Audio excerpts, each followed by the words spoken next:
Hey everyone, and welcome back to Boring History for Sleep, your quiet corner for drifting off to the surprisingly captivating echoes of the past. Tonight we plunge into one of history's most chilling and dehumanizing crucibles, the Battle of Stalingrad, seen through the frost-rimmed eyes of an ordinary German soldier. It's a journey not of grand strategy, but of bone-deep, cold, gnawing hunger and the quiet, persistent struggle for one more breath. Before you fully embark on tonight's journey through the frozen inferno of Stalingrad, you might take a moment to consider. If the unique blend of history and tranquility we offer here resonates with you, a quiet subscribe and a thoughtful like are always appreciated. And it's always a gentle connection to know who's joining us in this historical drift. Feel free to share your location in the comments, perhaps where the night air isn't quite so biting. Now, dim the lights, settle in, and let us transport you not just across time, but into a different, much colder reality. Imagine yourself, if you will, standing on the very edge of a landscape that seems to reject life itself. It's late September of 1942. But the air already carries the unmistakable bite of a Russian winter. You're on the vast, icy plain that stretches towards a city you've been told is the key, the objective, the final hurdle. Around you, the wind is a constant mournful companion, slicing sideways like broken glass, a relentless sculptor of frost and misery. Each exhalation condenses instantly your breath, freezing into tiny, delicate icicles that cling to the coarse wool of your collar, a fragile, fleeting ornament on the uniform that feels even now far too thin for this unforgiving climate. It was, after all, regulation issue tailored more for the crisp autumn parades of a victorious army back home than the brutal, soul-searing reality of a Russian winter on the steppe.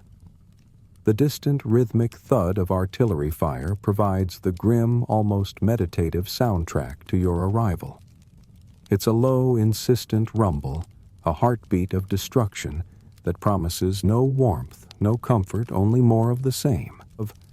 And then the orders come terse, and without ceremony, march east, into Stalingrad. The name itself hangs in the frigid air, heavy with a premonition that has settled deep in your bones, a stark, unspoken certainty of non-survival. This wasn't just another push. This felt like an irreversible descent. You've been fighting across this colossal, indifferent Russian steppe for months now, long enough to witness the fleeting generosity of summer warmth yield to this creeping, malevolent chill. You remember the broken promises whispered in the brief lulls between engagements, the assurances of warm barracks, of an easy victory, of a Soviet army, supposedly finished, broken, dispersed. Instead, you've marched towards frost-covered corpses and the distant metallic rattle of Soviet tank engines, a sound that has long since replaced the comfort of birdsong. The land itself seems to mirror the campaign, endless, unyielding, slowly draining the warmth from everything it touches. Then you see it. The city, or what remains of it. It appears on the horizon not as a vibrant metropolis, but as a series of gray smudges and concrete bones, the skeletal remains of buildings clawing at the sky. The wind, which has been your tormentor for days, now seems to howl with renewed malice, curling around your scarf and the back of your neck flap, finding every exposed patch of skin.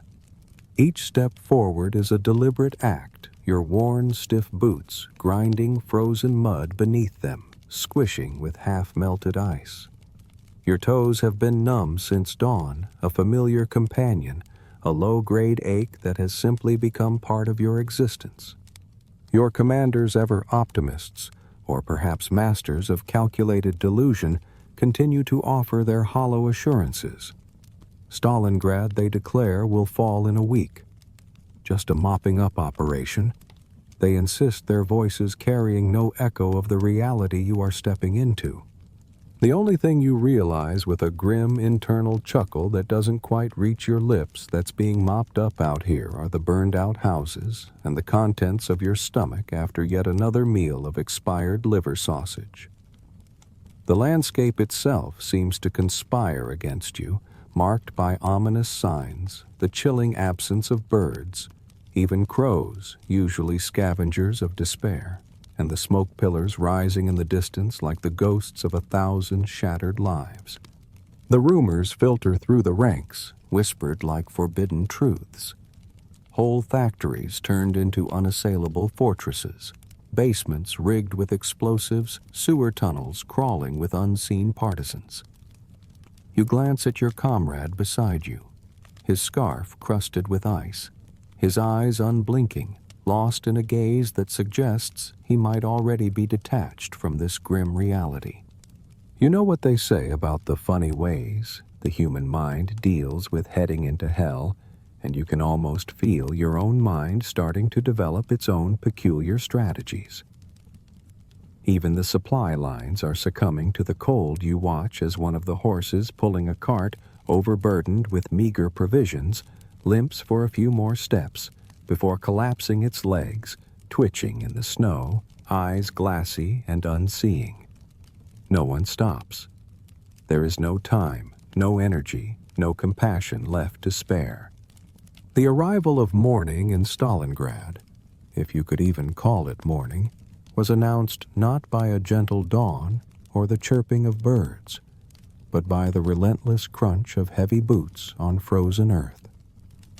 Your brief, fitful sleep, if it could be termed sleep at all, was abruptly shattered by the sharp jab of an officer's rifle butt to your ribs, a universally understood command that offered no room for negotiation or lingering warmth. There was no gentle waking here, no slow stretch of muscles, just the immediate bone-jarring demand to be on your feet. Your back ached with a deep, persistent throb from sleeping on unforgiving rubble, and your legs tingled with that itchy, unpleasant numbness that speaks of poor circulation of blood struggling to reach extremities long denied warmth. On your feet, we're moving in. The orders barked, cutting through the frosty air like icicles. You pull yourself up your uniform despite your best efforts to stuff it with whatever scraps of newspaper and straw you found offering little defense against the insipid cold. The first sight of the city in the full bleak light of this second day confirms your worst suspicions. It's no longer a city, not in any recognizable sense of the word. It's been bombed, chewed, and coughed up, its very essence destroyed. The skeletons of buildings stand like jagged broken teeth against the flat gray sky, their ruined facades faintly glowing from embers that still smolder in their shattered hearts.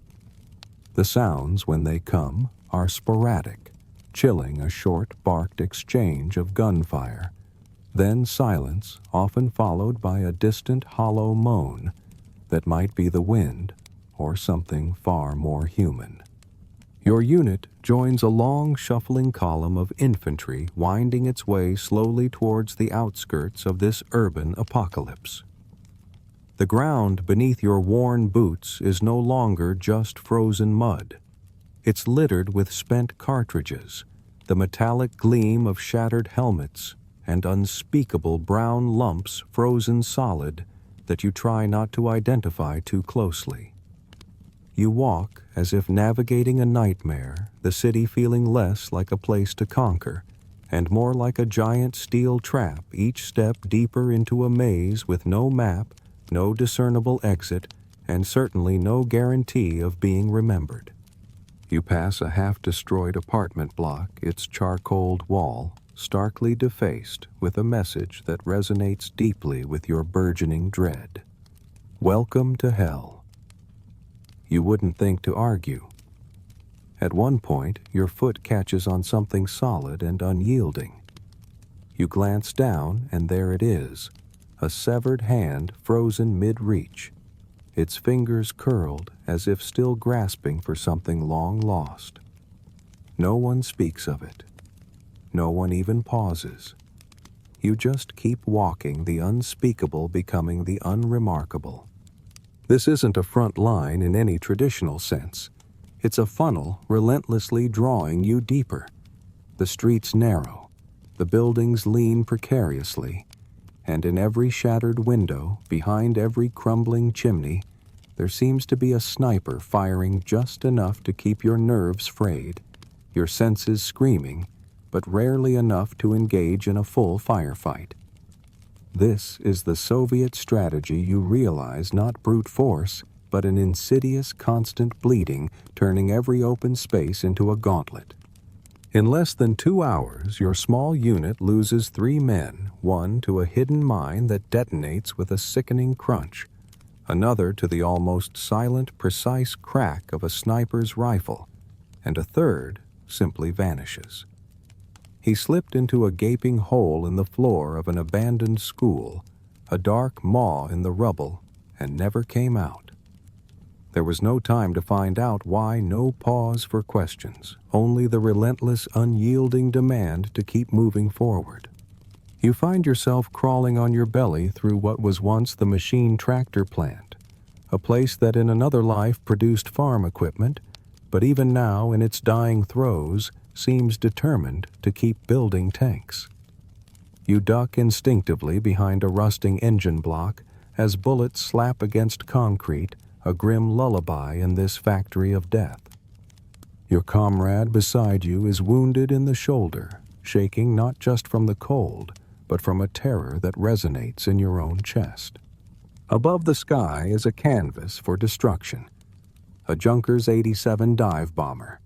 One of your own screams down, then crashes into a distant warehouse with a sound like the world tearing in half its roof pieces, raining down like deadly confetti. The city truly is worse than imagined. Every street is rubble, every room a potential death trap. Your next orders send you into a department store, a place that once sold everyday luxuries, now reduced to a husk. You are told to clear it floor by floor. What follows are hours spent navigating precarious tunnels between splintered walls, discovering hidden traps at every turn. A sniper's nest carefully constructed behind a display of broken shoes. A wardrobe rigged with a grenade waiting for an unwary hand. Communication is a cruel joke. Radios barely work. Maps are useless in a city that literally changes shape daily, folding in on itself like a dying organism.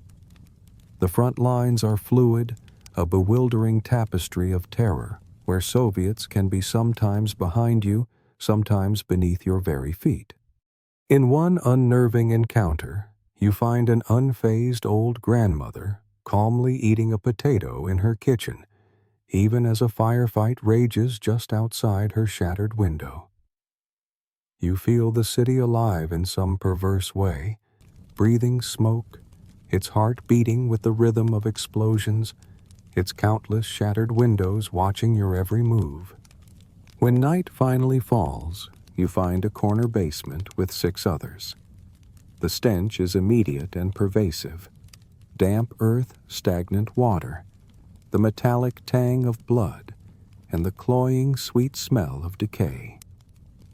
You eat your greasy meat paste with the handle of your toothbrush, a small, futile attempt at cleanliness in a world devoid of it. In a dark corner, a dead cat lies, a morbid thought lingering. How long until even that becomes a possible grim option for survival? You hold your position in a collapsed house with no roof, the biting wind cutting through the thin fabric of your coat. A Soviet patrol passes meters below their hushed voices, barely audible over the wind. You hesitate, rifle raised before lowering it, too tired for the kill, too tired to care. It's a profound exhaustion, not angry anymore, just tired in your bones, tired in your very soul. At 19 years old, you feel 70. you wake to frost on your eyebrows, a rat scurrying across your boot. Welcome to your second day in Stalingrad. Your morning routine in Stalingrad, if such a structured term could even apply, consisted of chasing shadows, a constant battle against the encroaching cold and the gnawing emptiness in your gut. Each movement of your boots pulled up not just frozen mud, but splintered brick, shattered glass, and far, far worse. The snow here never seemed to be white. It was always a grim, uniform, gray, ash-stained, and soaked in unknown, unsettling substances with the lingering, cloying smell of burning, clinging to everything like a shroud. You've come to understand that there are no front lines here, no discernible rear lines. Stalingrad is a fractured, desperate patchwork of miniature hells where the fighting isn't over cities or towns, but over individual rooms, sometimes even single walls. Today's mission is to clear a single, seemingly innocuous 5-story apartment building. The first floor is eerily quiet, abandoned its silence almost more unnerving than the constant cacophony outside. You tiptoe through what was once a living room, now a mausoleum of dust and debris, where a grand piano stands bizarrely intact, almost pristine amidst the wreckage. A foot slips, a hand brushes against a key, and a single hollow note rings out absurdly clear and incongruous in the pervasive stillness.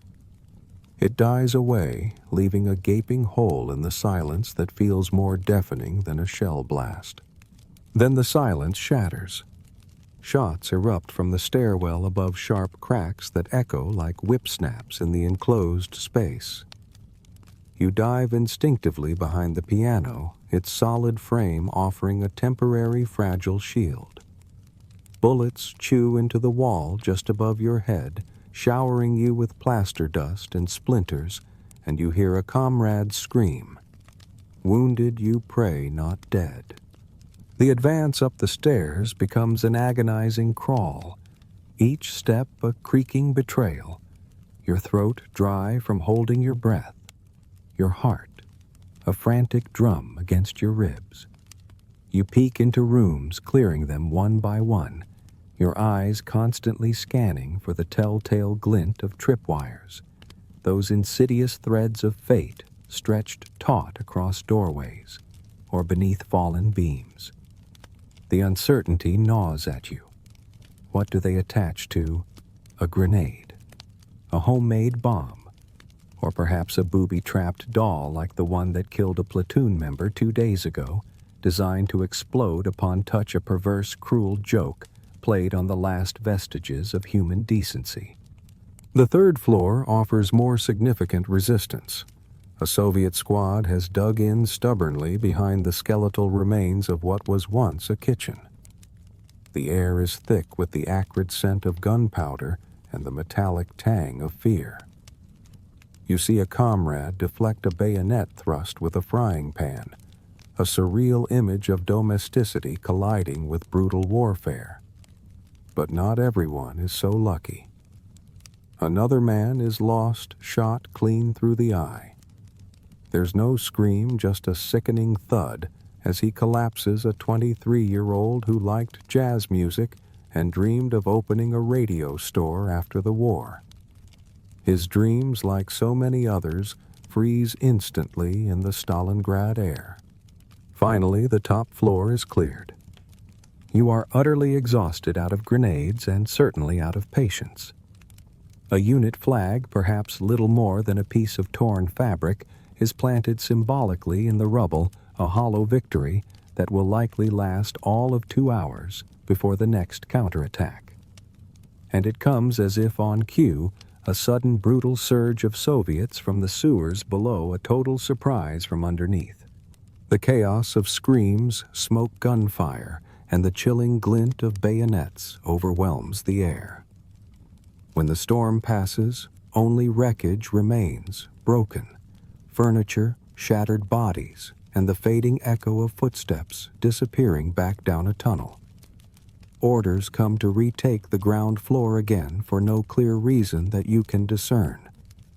But orders are orders, even when they make no sense. You spend the afternoon piling debris into makeshift walls, arguing over who gets the one remaining cigarette traded for an extra sock, a small, desperate luxury in this world stripped bare. And then, a discovery. A dead Soviet soldier lying peaceful in a bathtub, his arms crossed over his chest, no visible wounds. His eyes are frozen open, staring blankly at the shattered ceiling, and someone, perhaps a comrade, perhaps a passing German who felt a fleeting moment of shared humanity, has covered him with a tattered curtain. Night falls again, the wind screaming through the shattered walls of your new position. Snowflakes drift down, settling on your face as you try to wrap yourself in an old scratchy curtain, pressing your back against a radiator that offers no warmth. You listen to the city breathe its whispers and echoes, a constant, unsettling presence. You've learned your own set of Stalingrad quirks, now tapping your helmet twice before turning corners, carrying a shard of mirror in your pocket to peek around windows, and crucially, you've stopped talking about going home. It jinxes things. You carry everything you possess on your person. Ammo crumbs of food, bandages, photos of barely remembered people not trusting to leave anything behind. Yet even amidst the filth and despair, small rebellions persist. You still brush your teeth, a tiny act of defiance against the pervasive grime. And you know of one man who shaves every morning, a bizarre ritual saying he wants to look decent if he dies. Sometimes faintly, you hear it, a distant harmonica playing an old folk tune drifting like a ghost's lullaby through the ruins. You close your eyes, and for a brief, precious moment you escape Stalingrad. The abrupt snap of a ricocheting bullet jolts you awake. There is no gentle morning here, only the sharp, undeniable declaration that the Soviets are active. Time feels slippery hours melting into a blur of gray cold and terror. Your fingers already numb with the cold stick to the metallic surface of your rifle, the skin tearing away with a sickening tug when you peel them off. Outside, the city is lit with a ghostly flickering glow, not the dawn of a new day, but the distant malevolent orange of a colossal fire. An ammo dump, perhaps, or a supply depot, a building dying a fiery death. Movement is a constant, low-level anxiety. Shadows slip between walls. Enemy figures disappear into holes in the rubble. Those earth ghosts, using the catacombs and sewer tunnels beneath the city like a network of dark, unseen pathways. They are masters of the unseen, a constant, pervasive threat that makes every step fraught with peril.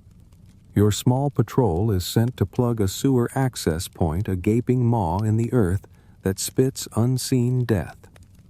The moment you approach, immediate gunfire erupts from below, a chilling reminder that the ground beneath you is as dangerous as the air above.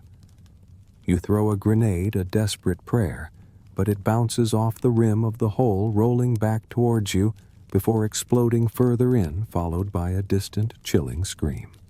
This city, you realize, has been weaponized down to its very foundations.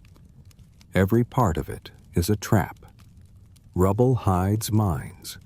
Staircases are rigged with wires that shimmer almost imperceptibly in the low light. And even the corpses, those grim, still forms that litter the landscape, are sometimes booby-trapped with grenades underneath. You move like you're navigating a haunted house, each step slow, agonizingly careful, your breath held tight in your chest. The historical debate you dimly recall questioned whether these ubiquitous traps were part of a grand Red Army strategy or simply the result of thousands of desperate Soviet soldiers improvising to hold their ground. For you, the answer is irrelevant. The effect is the same. You simply cannot trust the ground beneath your feet. You return to your position, your hands shaking not just from the biting cold, but from the raw, unadulterated adrenaline that now seems to fuel your every waking moment. Your boots are soaked, and you're slowly losing sensation in your left foot, a chilling premonition of frostbite. You saw a guy lose 3 toes last week. They looked like charcoal sausages, black and shriveled. You desperately try to warm your foot by the cobbled-together stove, a crude contraption of scavenged metal that offers only fleeting, miserly heat. The stove itself is fed by scraps of broken furniture, the very bones of the city burning to keep you from freezing to death. Someone attempts a joke about it, but no one laughs. There's no humor left for such things. Lunch is a tin of something with smudged Gothic script promising meat, but tasting suspiciously like glue. You chew slowly, your jaw stiff and aching, the food tasting like cardboard soaked in rust. But it's calories, and you force it down.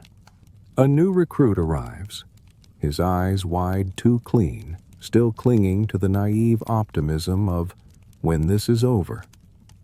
You exchange silent, grim glances with your comrades, knowing he'll either learn the harsh realities of Stalingrad or simply cease to be. When nature calls, you are pointed to a collapsed balcony, the grim latrine for your section. You squat wherever the snow is least blood-stained, a profound longing for something as simple as taken for granted as toilet paper aching deep in your mind. The bakery you're reinforcing next still carries the faint ghostly smell of scorched flour mixed with the ever-present stench of burnt meat and freezing air. You find petrified bread in an oven, a grotesque monument to a life that once existed here. Your machine gun, affectionately, or perhaps sarcastically nicknamed Greta, or the Whore, jams every 10th round, a constant, frustrating companion in your desperate struggle. Then the Soviet push begins. Dark figures, almost indistinguishable from the snow-piled landscape, crawl over snowbanks.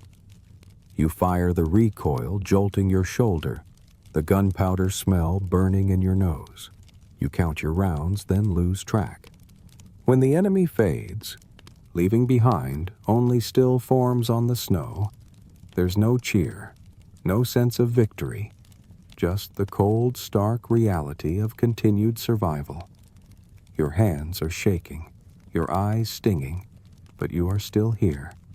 Your routine is grimly familiar: cleaning your rifle, sipping from your icy canteen, and wrapping your foot in newspaper, a dry, non-medical attempt at insulation.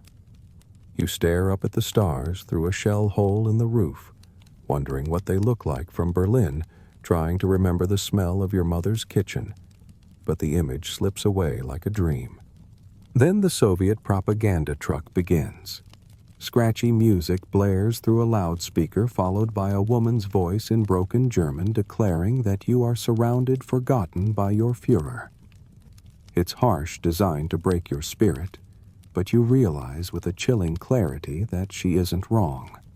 Your dreams, when they come, are of warm bread, a real coat, a train heading west. But you wake each morning to only the biting frost and Stalingrad's bitter, suffocating breath. You wake, as always, to the sharp crack of a sniper shot. It's deliberate, unmistakable, a sound that has become as ingrained in your subconscious as your own heartbeat. You drop flat face in the slush rifle, clutched, your teeth stinging from biting down on them. Snipers are everywhere. Every shattered window, every crumbling chimney, every hairline crack in a wall feels like a blinking, malevolent eye. The Soviets have turned sniping into a chilling art, a sport where you are the prey.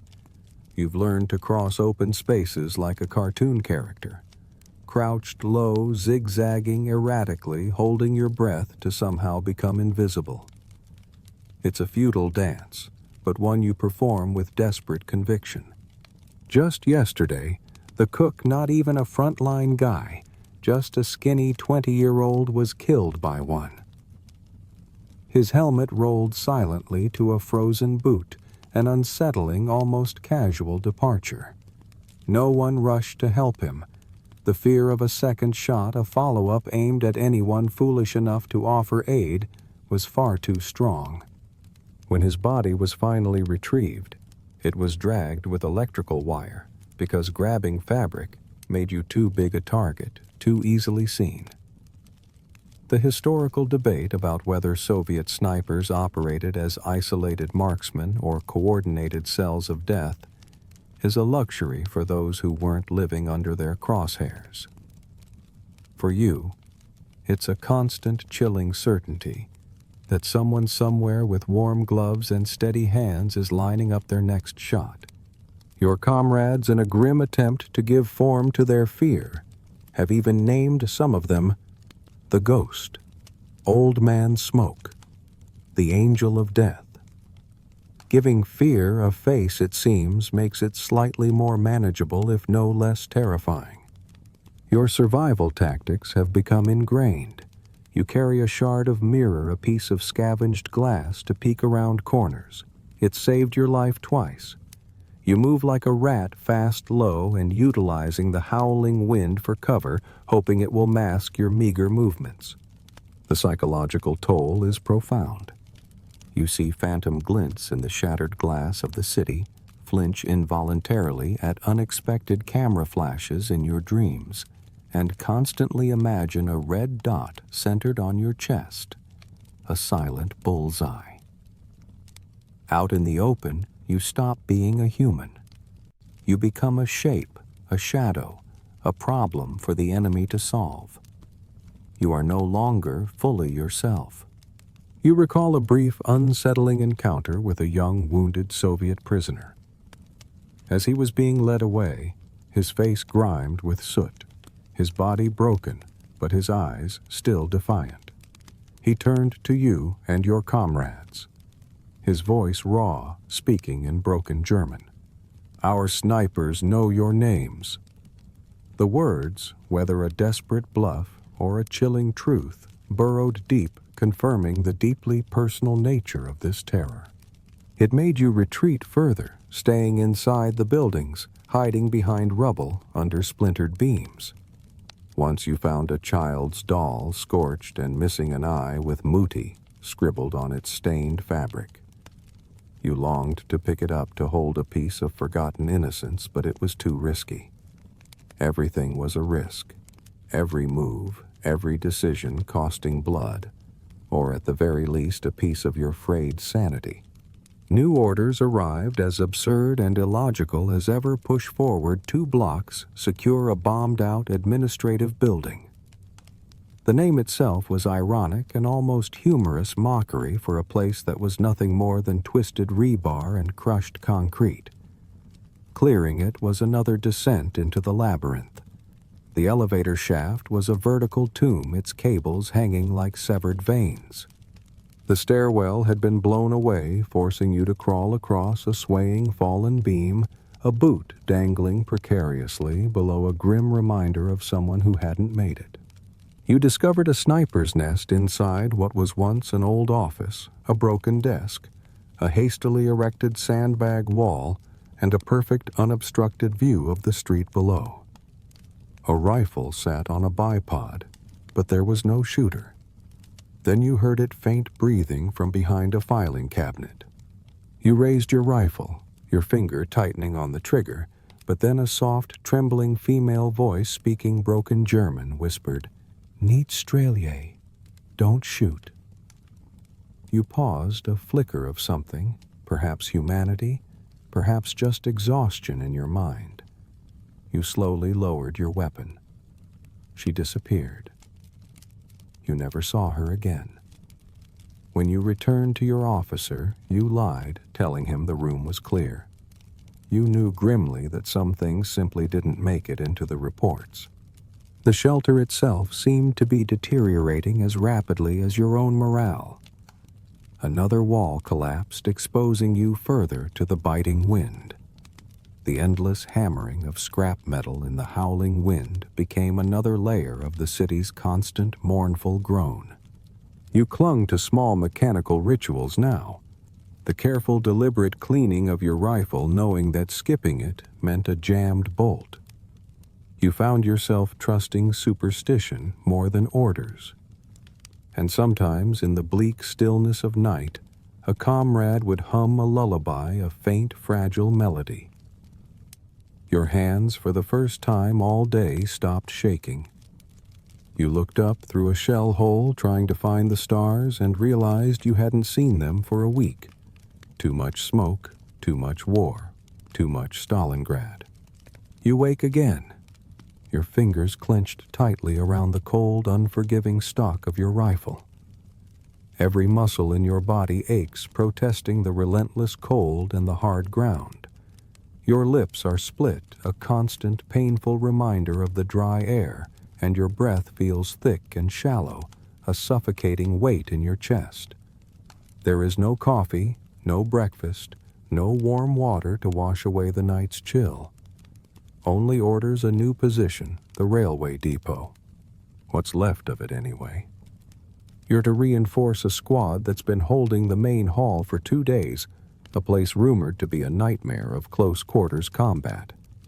Your journey to the depot is a crouched, hunched shuffle, slipping through narrow alleys, ducking behind what little wreckage remains, checking every shadow twice. Communication is minimal, often just silent gestures, a shared understanding born of desperation. The depot itself is a fever dream of giant iron ribs, skeletal remains of locomotives, shattered boxcars, twisted like cooked spaghetti, and railway tracks that snake across the frozen ground like dead worms. The squad you relieve is a grim testament to the fighting down to 3 men, one missing a boot, another missing fingers, the third staring blankly at the ceiling, eyes vacant. They offer no words of what happened here, only silence, a quiet burden you don't ask them to share. The floor of the depot is littered with shredded paper shards of glass, wooden splinters and bones, probably horses, but you don't let your mind linger on the implications. The cold here is insidious, quiet, patient. It seeps into your bones, never leaving a constant, frigid companion. Your toes are going dead numb again, the familiar precursor to frostbite. Then the soup arrives. It's warm water with a few floating specks of mystery meat, a few grains of rice, and as a special treat, a surprise cigarette butt. You drink it slowly, savoring the meager warmth despite the taste. You are against all reason drunk on it, and profoundly thankful. The cold intensifies as the day progresses. Your eyes water, and the tears instantly freeze on your lashes, turning them into brittle, painful adornments. Your scarf is a stiff, unyielding block of ice around your neck. Beside you, a comrade coughs a deep rattling sound, and then spits blood into a ragged piece of cloth. The shelling starts, as it always does, without warning. You never see it coming. The world screams, your ears ring, and debris rains down a deadly confetti of stone and metal. You instinctively crawl under a rail car, hoping this isn't your turn, hoping the next blast misses by inches. When it's over, the depot is changed, fewer walls, more smoke. Your comrade is gone, vanished, leaving behind only his helmet and a severed arm frozen rigid in the snow. You try to cry, but your eyes feel frozen. Your body seems to have forgotten how. Your rations are grim. Half a tin of mystery meat, a crust of black bread smelling faintly of oil, and ersatz coffee that tastes like burnt regret. You savor every warm sip, every bite, knowing there won't be another for a long time. There's no more mail. The last truck was hit days ago, and you can't even remember the last thing your mother wrote, just that it was probably about warm socks. Guard duty is a torment. You stand in a shattered entryway, your fingers twitching, scraping against the cold metal of your rifle. Whispers, muffled sounds, and the relentless cold fill your mind, making it unspool, losing its grip on reality. The historical debate often compares the cold with combat losses at Stalingrad. You now believe with a chilling certainty that exposure claimed more lives than any bullet. You've seen men freeze in their sleep, their skin peeling from their bodies, and you even witnessed a man driven by unbearable pain take a dull knife and cut off his own frostbitten toe. Yet you hold your position. The depot holds through the night. A Soviet patrol tests your defenses, and you respond automatically, a conditioned reflex. You are too tired for fear now, too tired for anything but the instinct to survive. You lose Ulrich, your friend shot clean through the throat. You close his eyes, remembering a fleeting conversation about peaches, a taste of a forgotten summer. Later you find new boots, someone else's still warm and damp. You try not to think about who wore them last, about the man who died for you to have a shred of warmth. You write your name on the back of a ration label with a pencil stub, a small defiant act. You believe in stories you realize as a way to be remembered, a way for your name to survive this desolate, unforgiving place. You wake not to the sound of gunfire, but to a persistent, unsettling scratching. It's the rats. Not just any rats, but starvation rats, war rats, bold beyond measure. They're everywhere, scuttling across the floorboards, disappearing into cracks so fearless they'll drag away a discarded boot or crawl into the mouth of a fallen man. You've even seen them with your own eyes nibbling at the living at men too weak to swat them away. They are simply another more aggressive part of the ecosystem of this ruined city. The acceptance of filth has become total. You stopped bothering to brush the dirt from your sleeves weeks ago. Now you only wipe the blood from your eyes. Your fingernails are black, permanently caked with grime, and your socks, unchanged for 9 days, are so fused to your feet they steam with rot when you finally manage to peel your boots off. Your shared shelter. A former ticket office is now a squalid mix of mud, straw, frozen puddles, and discarded gear. The paper-thin walls are plugged with rags, old newspapers, and even chunks of uniform, anything to keep out the relentless wind. Your most prized possessions are no longer weapons or food, but a small box containing 2 extra candles, real wax saved for a final desperate letter or an unseen birthday. Breakfast is a spoonful of lard on black bread, sticky and thick, going down like sand. But it's calories, and that's all that matters. You force yourself to chew slowly to savor it, to pretend for a fleeting moment that it's schnitzel, a taste of a life that feels like a fading dream.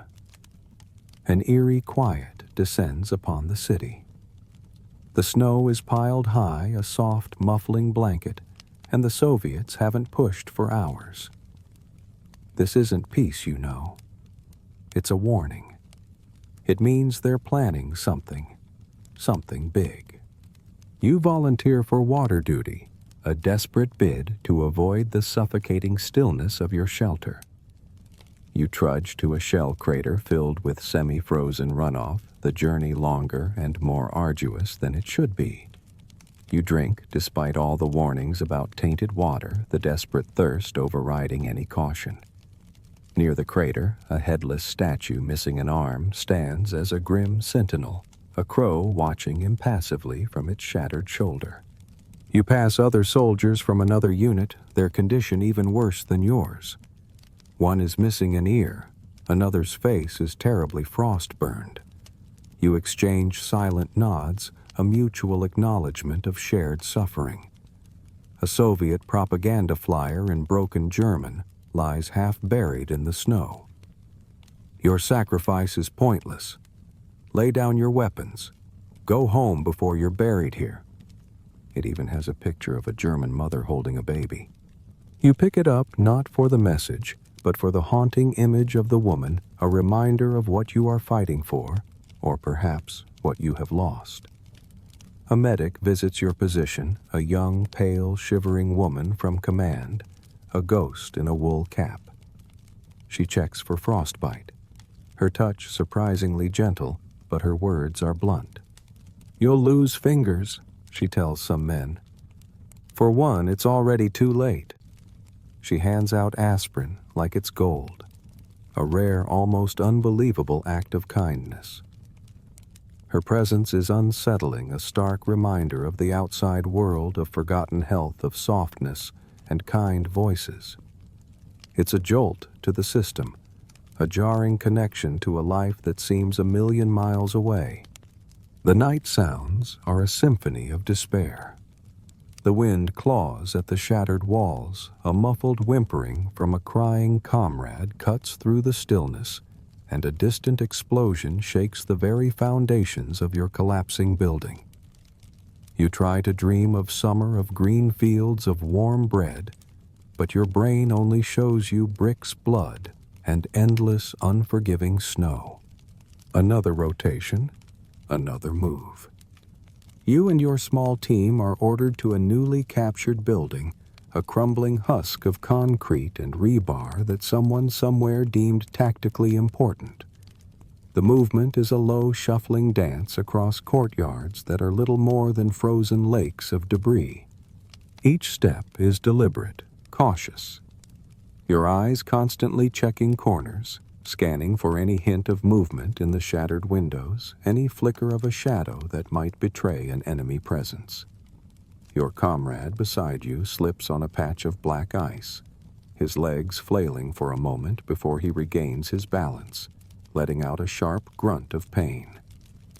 He limps for the rest of the way, the injury adding another layer to the myriad of aches and pains that are now your constant companions.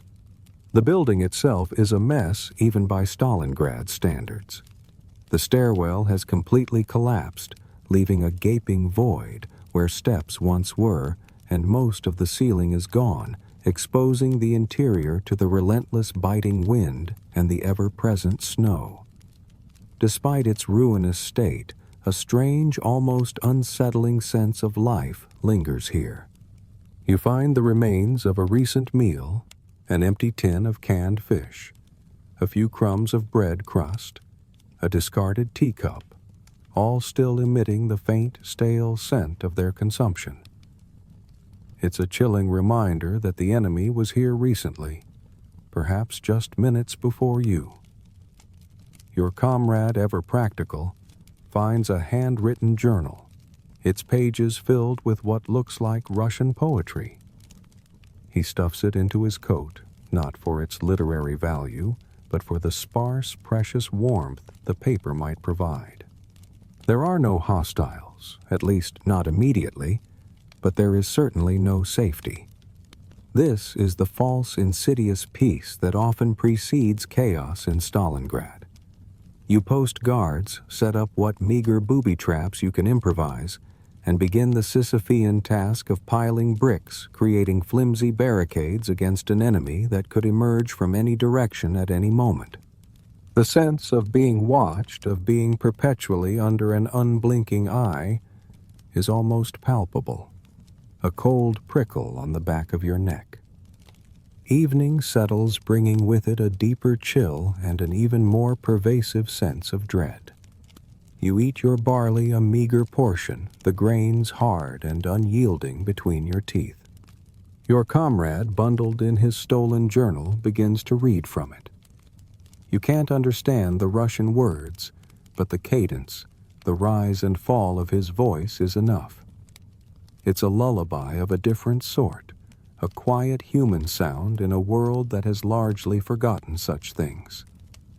The city itself seems to feel tired, you think, as if it's waiting for someone to blink first, waiting for the other side to break, to falter, to finally give up. But no one blinks. Then the silence truly descends.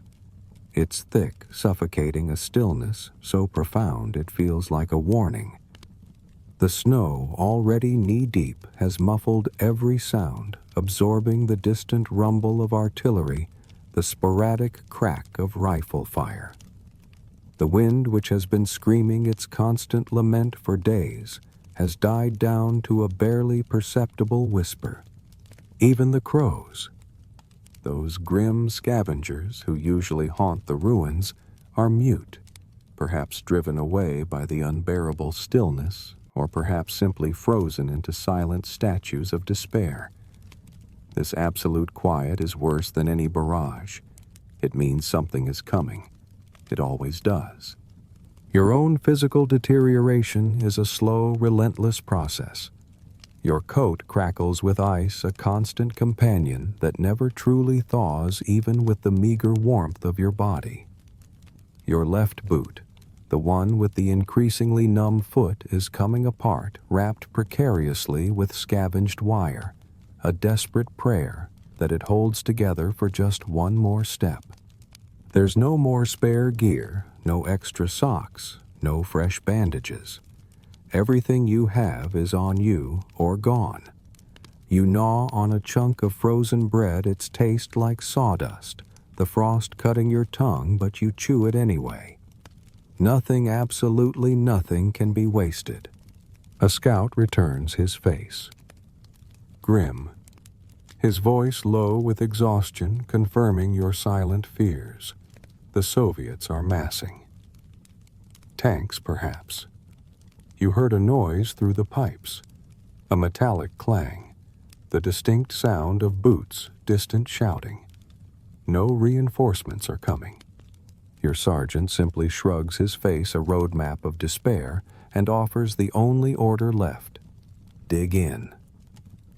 You scrape at the snow with your helmet, your bare hands with broken pieces of wood, with frozen shovels, anything. Piling bricks, reinforcing walls, your actions are driven by instinct now, not strategy. The sun, when it finally appears, is a sickly, weak yellow smear in the sky, a sight you haven't seen in over a week. It looks tired, you think, like it knows what's coming, like it's already resigned to its fate. Your rifle bolt is sluggish, freezing with the persistent cold. You rub snow on it, a trick you learned from a veteran, another superstition to trust more than any official order. You listen to the silence, waiting for the first crack, the first scream, the first sound that will shatter this brittle calm. The quiet, so thick and suffocating only moments before, shatters. It begins with the chilling whistle of an incoming shell, a sound that promises obliteration, then the earth-shattering crash. The building you've clung to, your flimsy shelter against the relentless cold, shudders violently around you. Dust and ice rain down from above, a cascade of cold particles, and for a terrifying moment, the world becomes a dizzying rhythm of thunderous impact and agonizing silence. Each pause a question, a desperate prayer that the next shell will not find you. Then, through the settling dust, you see them. The enemy approach. Soviet infantry, dozens of them, moving like waves across the snow-covered landscape, a grim, unstoppable tide. And behind them, a monstrous white-painted T-34 tank, a ghostly apparition of steel and death, rumbling towards your position with an ominous low growl. The combat that follows is a blur of instinct and sheer terror. You fire your rifle, the recoil jolting your shoulder, a familiar pain that now feels almost comforting, a sign you're still alive. The machine gun, chattering like a typewriter from hell, joins the cacophony, its relentless rhythm cutting through the air. Bricks explode around you, sending splinters of concrete and rebar flying. You feel a sharp, searing pain in your arm, a slice of shrapnel, but you don't even notice it until the warmth of blood begins to seep through your sleeve. You yell for grenades, a desperate, guttural cry, but your voice is lost in the din, and you know with a sinking feeling that you're out. You're always out. The Soviets reach the wall, and the fight descends into close quarters, a brutal, desperate ballet of survival. Grenades explode with deafening roars. Bayonets glint in the dim light, and fists fly in a primal, animalistic struggle. You swing your rifle like a club, its wooden stock connecting with something solid, and then, in a desperate last-ditch effort, you stab an attacker with a broken glass shard you instinctively clutched in your free hand. Then, as suddenly as it began, silence descends again. Only the ringing in your ears and the distant crackle of fire remain. You look around at the wreckage bodies everywhere, yours, theirs, some moaning in the snow.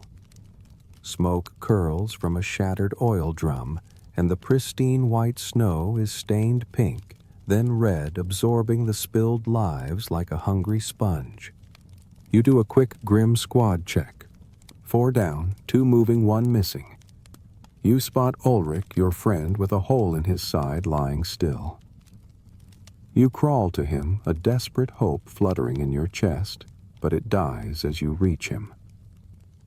He takes one last rattling breath, his eyes staring blankly at the shattered ceiling. You reach out your numb fingers, gently closing his eyes, remembering a fleeting, long-ago conversation about peaches. Your own self-care is automatic. You patch your arm with a strip torn from your undershirt. It stings like fire, a searing pain. But that pain, you realize, means you are still alive. The orders are relentless, even now. Hold this building. Even though it's wrecked, 2 walls gone, the roof cracked open to the sky, you still need eyes on the street. Night falls, absolute and pervasive. There's no fire tonight. It's too risky, too obvious a beacon for snipers. Candles are lit, but carefully shielded from any prying eyes. You sip melted snow, the cold liquid a shock to your system, and chew on dried potato skin, imagining its stake, a grim internal game of make-believe. A faint humming begins, and you find yourself joining in your own voice, a low, raspy addition to the collective sound. You need it. You need the sound of something human. The historical debate you vaguely recall often questions whether the German soldiers understood their impending doom, or if they stubbornly believed relief was coming. For you, the answer is clear. You stopped believing in rescue days ago. Now, it's only about survival, 1 hour at a time, 1 breath at a time. Sleep is a shallow, restless thing, half dream, half memory of home, half memory of a world without snow. You wake, coughing a dry, scratchy sound that originates deep in your chest. It rattles a persistent, unpleasant tremor, and when you bring your hand to your mouth, you see a thin thread of blood. Everyone around you is coughing, some wheezing, their breaths shallow and strained. One comrade in the corner has been silent for 2 days now. It's January, though. You have no calendar, only the relentless, bone-deep cold, the freezing of your lashes, the stinging in your nostrils, and the constant rhythm of distant artillery. The water walk, a daily ritual, feels longer now, more arduous. Your feet drag through the increasingly deep snow, each step a monumental effort. The city, heavy with its layers of ruin and despair, presses down on you a physical weight. Your hands are numb, your right boot is leaking, and the water seeping in instantly freezes your foot. The rumors, the terrifying whispers, filter through the ranks Soviets have pushed west, surrounded airfields. Paulus, the commander, has stopped issuing real orders, they say. Someone makes a grim joke that Berlin probably thinks they've already won, but no one laughs. There's no humor left for such absurdities. Then comes the briefing delivered by an officer who looks like he hasn't slept in weeks. His beard patchy, his eyes hollow. His voice is flat, devoid of emotion, confirming what you already knew. what you felt in the very marrow of your bones. We're cut off. Operation Uranus. The name means nothing to you, only the chilling reality it implies. The historical debate about Hitler's belief in holding Stalingrad, whether it was pride, strategic necessity, or pure political theater, is a distant, irrelevant academic exercise. For you, it's simply the reason you are stuck here in the cold with a rusted helmet and frost-bitten fingers, a prisoner of a decision made by men in warm rooms 1,000 miles away. Your reality is simple. You are stuck. Winter is worsening with brutal, unforgiving speed. Rations are shrinking, dwindling to nothing more than half a biscuit, a smear of margarine, and a tiny dab of meat concentrate. You chew it slowly, methodically, like it matters, like it will sustain you, and then lick the spoon, scraping every last atom of sustenance. Bartering is no longer for luxuries, but for mere scraps of survival. A single threadbare glove for 2 cigarettes, a dry sock for a can of lukewarm soup, a lighter for some sardines that a desperate trader offered, tears streaming down his face. You hear rumors of the last horse in the sector guarded like gold, or perhaps already taken by the insatiable rats. The rats. They are thriving bolder now, fat and fearless. They scurry across your boots, steal crumbs directly from your hand if you're not careful, and nest in discarded helmets. You once woke to find one on your chest while you were sleeping, its beady eyes staring at you unafraid. Your turn for roof guard duty comes. The wind up here is fierce, cutting through your thin fabric, a cruel whip against your exposed skin. You hear distant shouting, then the staccato burst of automatic fire, then silence again. A soft sound. What is it? Footsteps. A shadow flickers in your peripheral vision, and you tense. Rifle raised, but it's gone, a trick of the exhausted mind. Or perhaps a ghost. You return to your corner, stiff fingers, hurting eyes, warming your hands over a precious, carefully shielded candle. You scratch your name with a nail into the plaster of the wall, a desperate, futile act of defiance, proof of existence in a place designed to erase you. You find yourself adapting to the cold inside your body, learning shivering less and less, a grim resignation. A whisper of hope, fragile and almost unheard, passes among your comrades. Tomorrow, just one more. The act of waking becomes slower, more arduous each day. Your body, in its grim wisdom, conserves every last flicker of energy. Your limbs are heavy, stiff, uncooperative, and your fingers, once nimble, are now like frozen branches refusing to bend.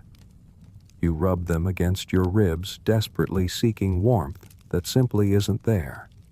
The sounds around you are muted, despairing muttering, curses or prayers you can't tell the difference anymore, and voices that crack with dehydration and fatigue.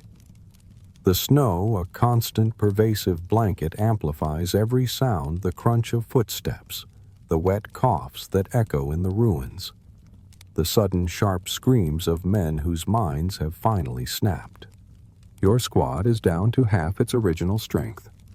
Comrades disappear, not always to a shell or a bullet, but sometimes just to wander off their minds, having finally given way to the unbearable pressure. They become ghosts before they are even dead. Food has degenerated to a single gray, rubbery cube of meat substitute, its origins best left unconsidered. You drink melted snow from your helmet, the water tasting faintly of rust and brick dust. But it's wet, and that's all that matters. Rumors, desperate fragments of hope still circulate. The Luftwaffe is still flying supplies, they say, dropping coffee and even chocolate. But you've learned to expect nothing. This dangerous hope is a luxury you can no longer afford. Your turn for duty in the street arrives in exposed, terrifying rotation. You crouch behind a toppled pillar, staring at the stone feet of a vanished statue, its head long since blown away. The open space feels like a vast empty stage for death. Your rifle bolt, sluggish with the cold, needs constant clearing.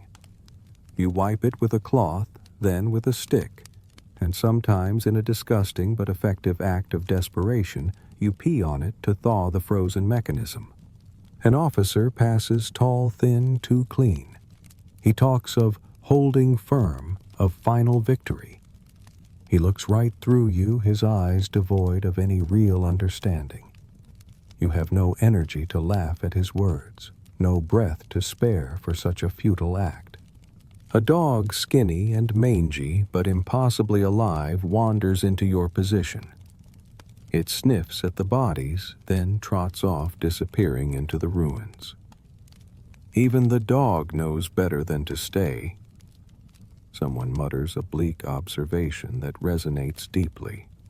The coldest night descends a suffocating blanket of frost. The cobbled-together stove won't light. The precious candle won't stay lit. You huddle with your comrades, thoughts drifting to food, to family, to the roaring warmth of a fire.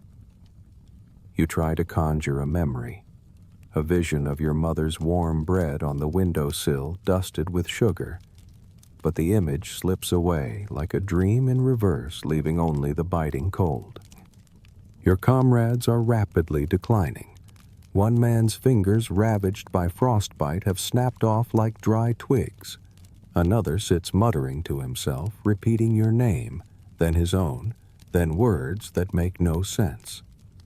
Surrender leaflets printed by the Soviets begin to appear with greater frequency. They promise mercy, warm food, shelter, survival.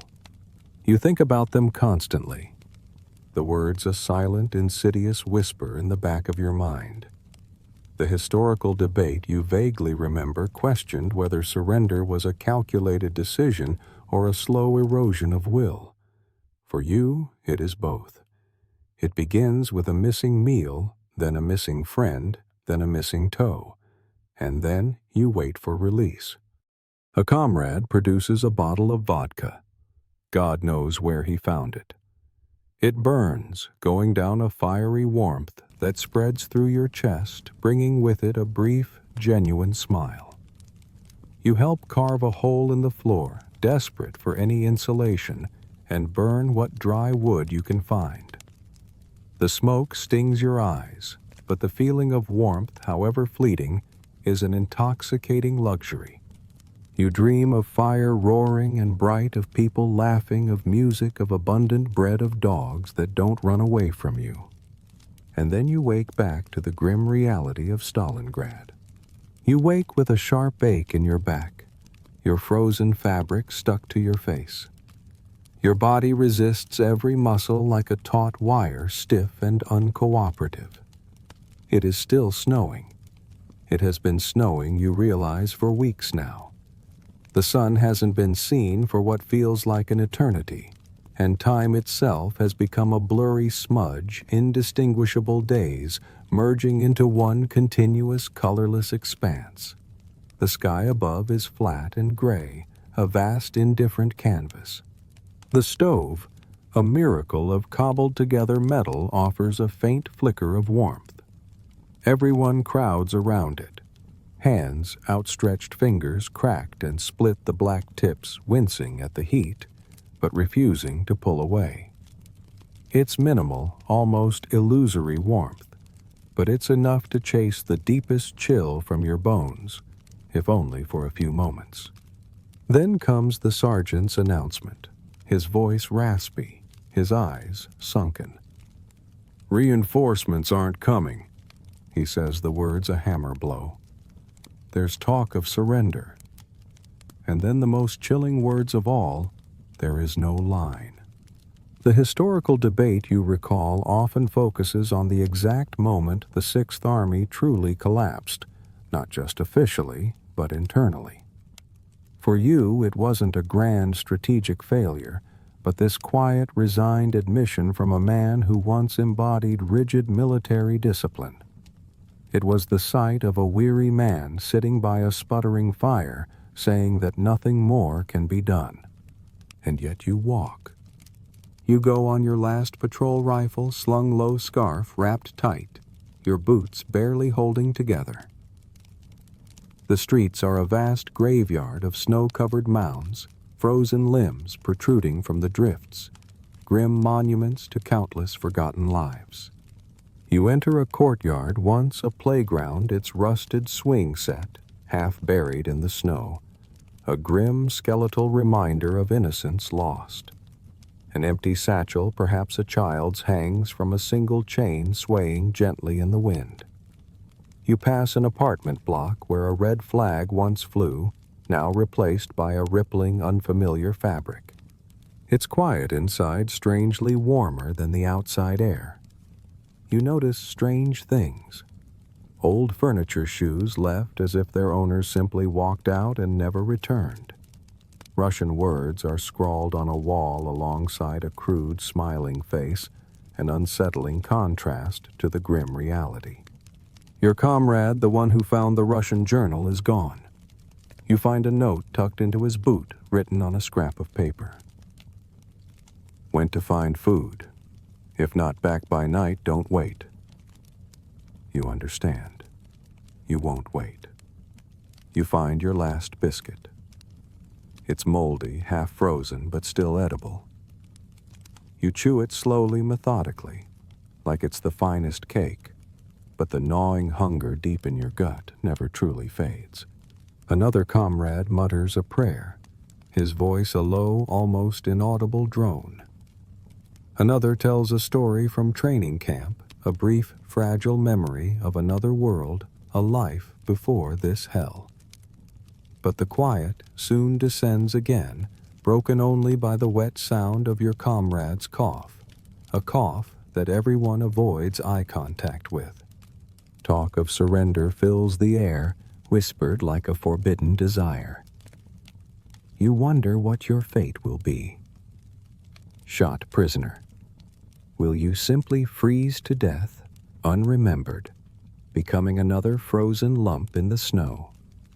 Your dreams are of home, of warmth, of your name, spoken without fear, without the distant thud of artillery.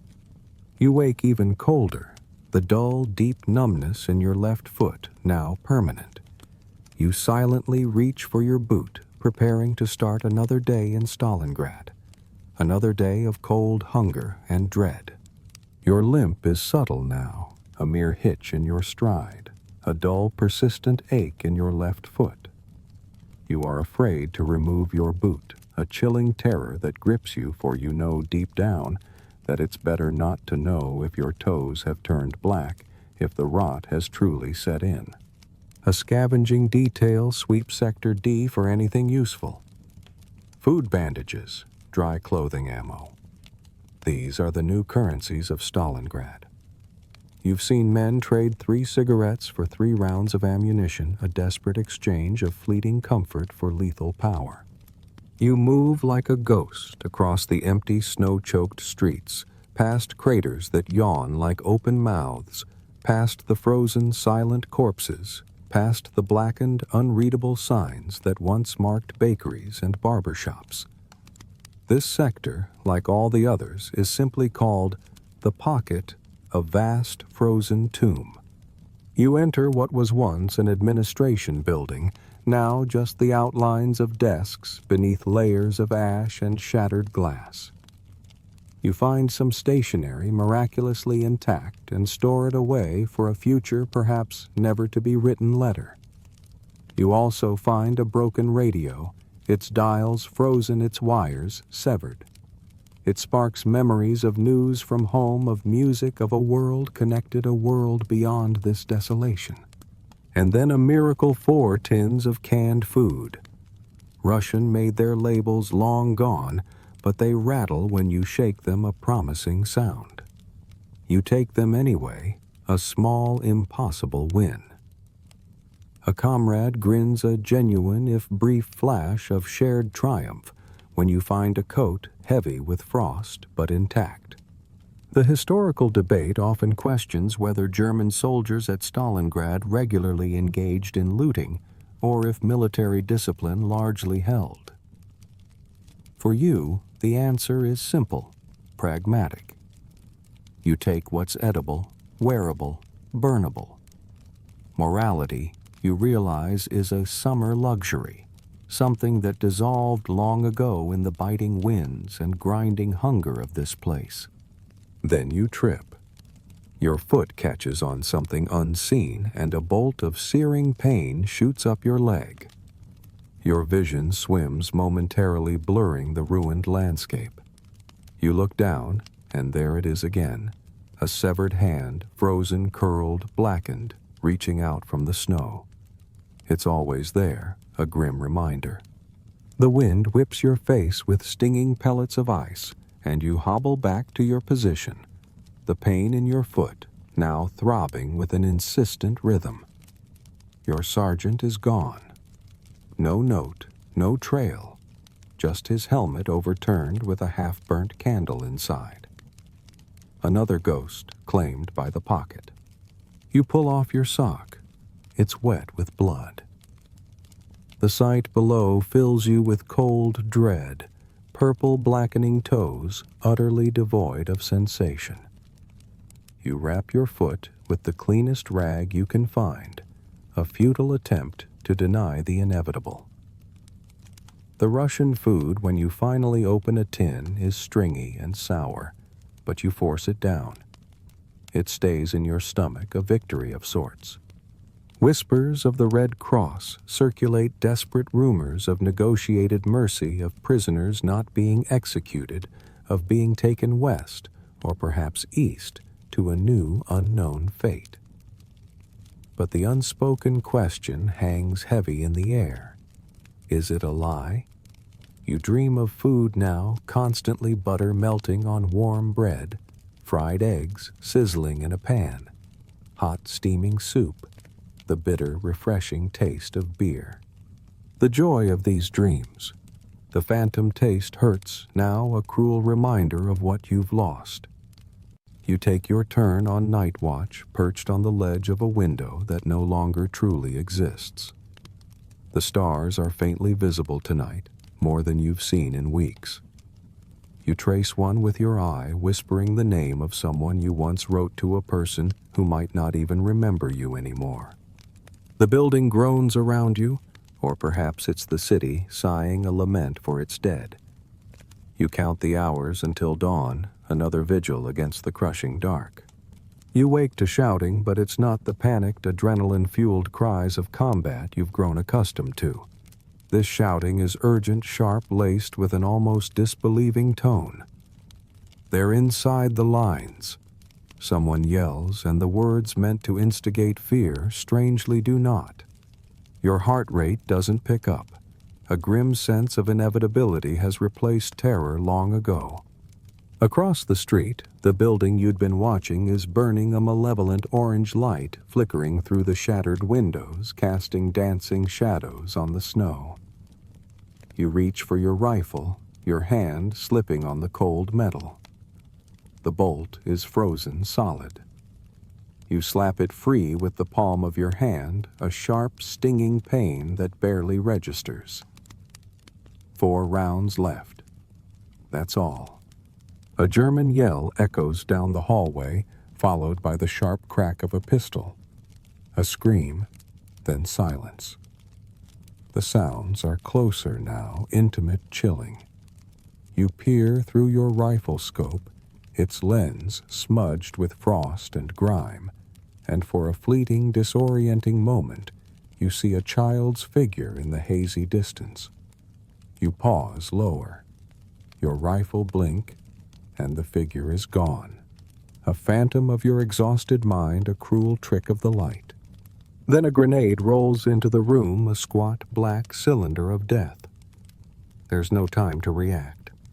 The blast deafens you, a concussive force that throws you back against the crumbling wall. Dustwood and something wet, blood, rains down. You scramble up dizzy and disoriented.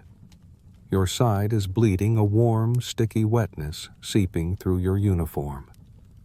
One comrade is dead, lying grotesquely twisted amidst the rubble. The other is gone, vanished into the swirling dust.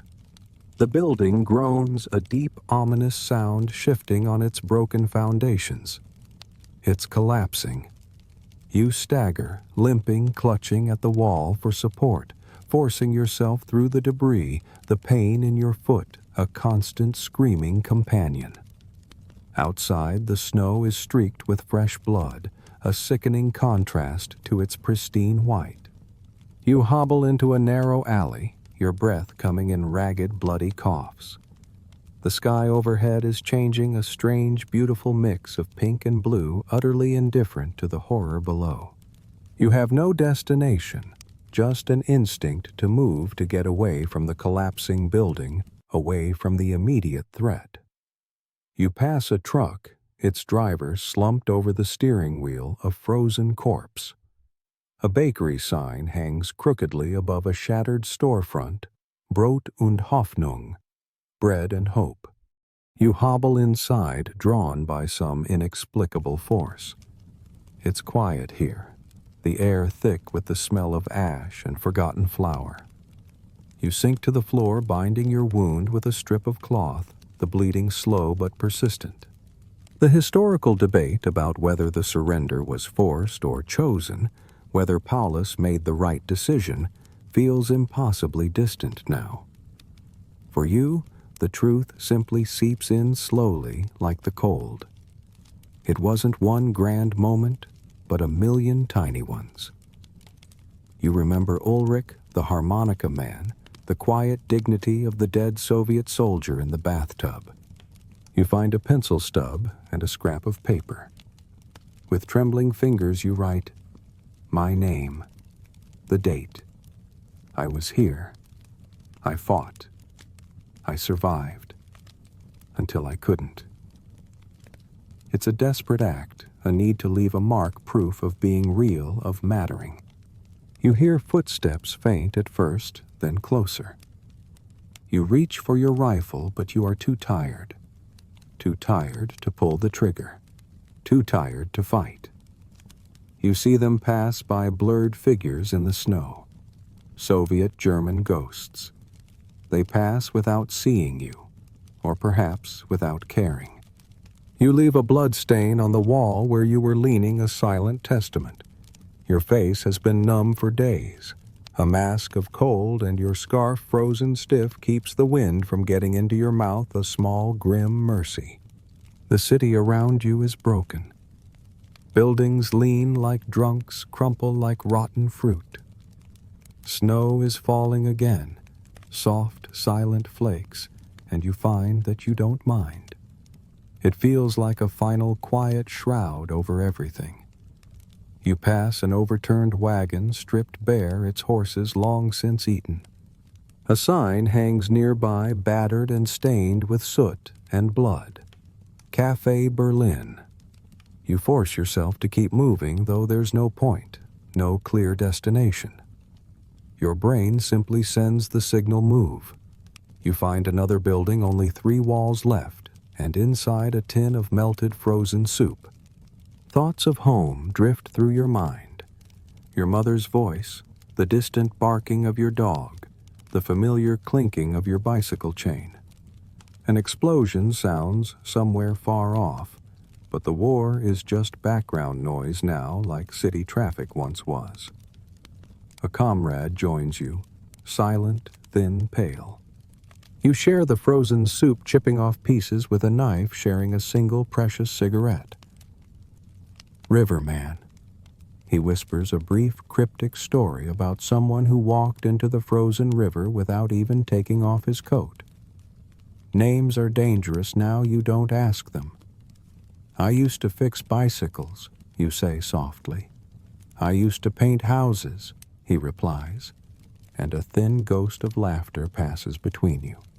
The historical debate considers what happened in the minds of the last defenders. Were they brainwashed brave? You know the simpler truth: they were tired. just tired. Too tired to think. Too tired to run. Too tired to die with drama. You look at your hands, the fingertips black with frostbite, and wonder if you'll ever hold a pen again or a warm mug. You don't plan to sleep, but you do, drifting off into dreams of school and snow coming from your mouth. You wake coughing, the blood in your hand thicker now. The other man's candle is still flickering. Your hands are too stiff to even feel its warmth. You find another note scribbled on a piece of cardboard. We tried, we were forgotten, but we were here. You look up at the stars, more of them than before. You whisper a name, a place, a goodbye. You wake not to the internal alarms of your own body, but to the external sound of boots crunching snow in the pre-dawn darkness. The careful military steps suggest organization, a deliberate movement. A German voice calls out surprisingly close, muffled by the ruins. "Anyone alive in there?" It's a question that could be a promise or a threat, but it's a human voice, and for a moment that's enough. Other soldiers begin to emerge from the surrounding wreckage, thin, hollow-eyed figures, their faces smeared with soot, their bodies limping, bandaged. They are ghosts, barely holding together yet moving. Orders are passed down, filtered through the shattered silence. We're pulling back, towards the river. There's a rumor, desperate and fragile, that the Soviets are letting some cross, that this is the last chance for anyone who can still walk. You consider your foot, the deep cold numbness that has turned permanent, the dull ache below the ankle. You shake your head at the unspoken offer to go, knowing you wouldn't make it. Then a surprising, almost miraculous thing happens. Someone produces chocolate. Real chocolate. Dusty, melted, half-rancid, but unmistakably chocolate. You take a piece, and it tastes like childhood, like safety, like a miracle.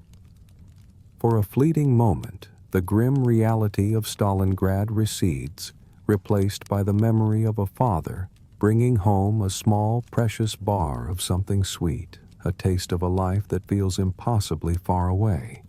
More soldiers begin to enter your shelter, drawn by the sound of voices, by the faint flicker of a candle. One collapses too weak to stand. Another begins to hum a low, tuneless melody. Another lights a small, desperate fire, its smoke stinging your eyes, but its warmth drawing everyone closer. Someone shares a spoonful of beans, a meager offering, but a shared meal nonetheless. Words feel heavy, pointless. Then the rumor is confirmed, delivered with a quiet, devastating finality. Paulus is negotiating. The Sixth Army is finished. The war for you is over. The historical debate about surrender, whether it was a forced capture or a slow erosion of will, is a luxury for historians in warm rooms. For you, it is simply mercy. You want it to end. In the brief, fragile silence that follows, you begin to think of a list. Things I want to remember. You think. Rain on pavement. The rhythmic clicking of bicycle chains on cobblestones. Butter melting on hot bread. Your sister's laugh. The happy bark of your dog. The simple warmth of human hands. The quiet hum of a radiator in a cozy room. The fleeting smile of a woman on a train, a complete stranger. A walk in the woods after a spring rain, the scent of damp earth and new growth. Chocolate. You cling to these memories, each one a precious fragment of a life that seems almost fictional now. This list, you realize, is proof that you are still a person, not just a soldier, not just a statistic. Then the impending arrival. Soviet trucks, their engines rumbling in the distance, voices sharp and clear. The barking of dogs drawing closer. The barks grow louder, closer, and the small fire you gathered around suddenly feels like a warm memory, a fragile comfort about to be extinguished. There is no fight left. A single bullet you think would be a mercy. One of your comrades holds a wooden board with nails sticking out, a pathetic, desperate weapon against an unseen enemy. But the Soviets are simply walking, confident, calm, collecting. They are not attacking, not fighting. They are simply taking what remains. The realization settles over you, quiet and profound. It's over. Not with fanfare, not with a last desperate charge, just quietly. The historical debate might pinpoint an exact moment of surrender, but for you, it is now in this small, bombed-out bakery with a fireless stove and the quiet murmur of voices. The city, which has been screaming for so long, falls silent, and that silence brings not peace, but an unsettling uncertainty.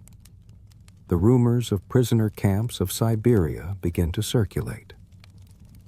"Hope you like the cold." Someone whispers a bleak joke that finds no humor. You chew your last bread crust. It tastes like paper. Then the call comes amplified by a megaphone carrying across the frozen air. German soldiers come out with hands visible. You will not be harmed. You don't believe the words, not truly, but there is no other choice. You step into the gray, snow-filled daylight, your hands raised, a silent testament to surrender. A Soviet soldier stands before you as tired as you, his patched boots visible beneath his greatcoat, his rifle not held tightly but almost casually. He studies you for a moment, his eyes surprisingly devoid of malice, then nods and gestures for you to join the others. You are grouped with 30 or more men, all thin, frostbitten, their eyes sunken, their faces grimed with soot. They are silent, exhausted, a collective testament to the hell you have all endured. You enter a new phase, no longer a soldier, not truly a survivor, but something quieter, something indefinable, bound now only by the fragile hope of mercy. The march to the assembly point begins past familiar ruins, past bleeding comrades left behind, past a wall with the burned outline of a man, a permanent shadow. You walk for hours, your foot throbbing, but you welcome the pain, a tangible reminder that you are still alive. You see more Germans, hundreds of them collapsed, shivering, rocking back and forth in the snow. An officer speaks through a megaphone, his words lost to the wind. Someone takes your name, gives you a strip of fabric with a number. You are now a statistic, a record. But for a fleeting moment, you are simply grateful. Grateful that no one is shooting. The march continues towards the Volga, the same river you once fought so desperately for, now leading you into chains. You see trucks on the far bank, guards, plumes of smoke rising into the cold air. Someone whispers a voice as thin as the winter wind. Only 5,000 made it back. From Russia, after the last surrender. You cling to memories now, your name on the wall, the taste of chocolate, a child's doll, a harmonica faces glimpsed in firelight, silence before shelling laughter dreams. The Volga stretches before you, an expanse of wider pale orange glow in the bleak pre-dawn light. There's no warmth emanating from its frozen surface, only the biting wind that rips across it, making your breath freeze into tiny plumes of ice. Your eyelashes stick together, a painful, constant irritation. The Soviet guards move like shadows around you, their faces grim, their talk minimal. They share the same endless exhaustion, the same heavy silence that has consumed you. A comrade in front of you, a man you vaguely recognize from a panzer crew, stumbles. He falls to his knees, his face hitting the snow. You remember he shared his blanket with you once, a small act of kindness in the relentless cold. Instinctively, without a thought, you reach out and help him up, pulling him to his feet. The historical debate often ponders the reasons behind the Soviets' decision not to execute all German prisoners at Stalingrad, wondering if it was for propaganda purposes or simply a matter of logistics. Too many wounded, too few bullets. For you, the soldier, there is a simpler, more personal belief. Perhaps it was punishment enough to force them to see what was lost, to carry the weight of it with them, to witness the slow, agonizing death of an army, and then to live bearing that memory. The gangplank narrow and wooden creaks ominously under the weight of the shuffling, exhausted men. Each step is careful, deliberate onto the battered barge, its flat bed of cold steel slick with frost and old blood. You are packed tight like firewood, shoulder to shoulder, a dense, shivering mass of humanity. The engines groan to life, a low mechanical lament that vibrates through the deck. The wind on the water is ferocious, lashing at your face, slicing through your thin uniform, chilling you to the bone. You see your comrade, the Panzerman, collapse beside you, unable to fight the cold any longer. You cradle him as best you can, sharing what little body warmth you have left. As the barge pulls away, Stalingrad begins to fade. Its western bank recedes into the gray fog. The chimneys, still smoke craters, mar the landscape, and walls lean precariously like drunks stumbling home. From this distance, in the fading light, it looks almost peaceful, almost beautiful, a deceptive facade over the horror it holds. The trip across the Volga feels like an hour, or perhaps an eternity. On the far bank, you are ordered off, processed, searched, cataloged. Another strip of fabric, another armband, another number. You are no longer yourself, but a statistic. You are led to a holding area, a fenced-in square with no roof, no walls, just snow and wire. You huddle together for warmth, sharing what few ragged blankets remain. Silence falls again, a heavy, familiar blanket. Words cost energy, a precious commodity. Your foot is utterly numb, and the fear of unwrapping it, of seeing the black reality beneath, is stronger than the biting cold.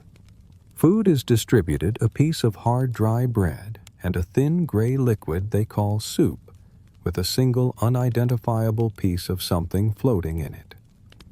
You drink without tasting your body now, an automaton focused solely on consumption.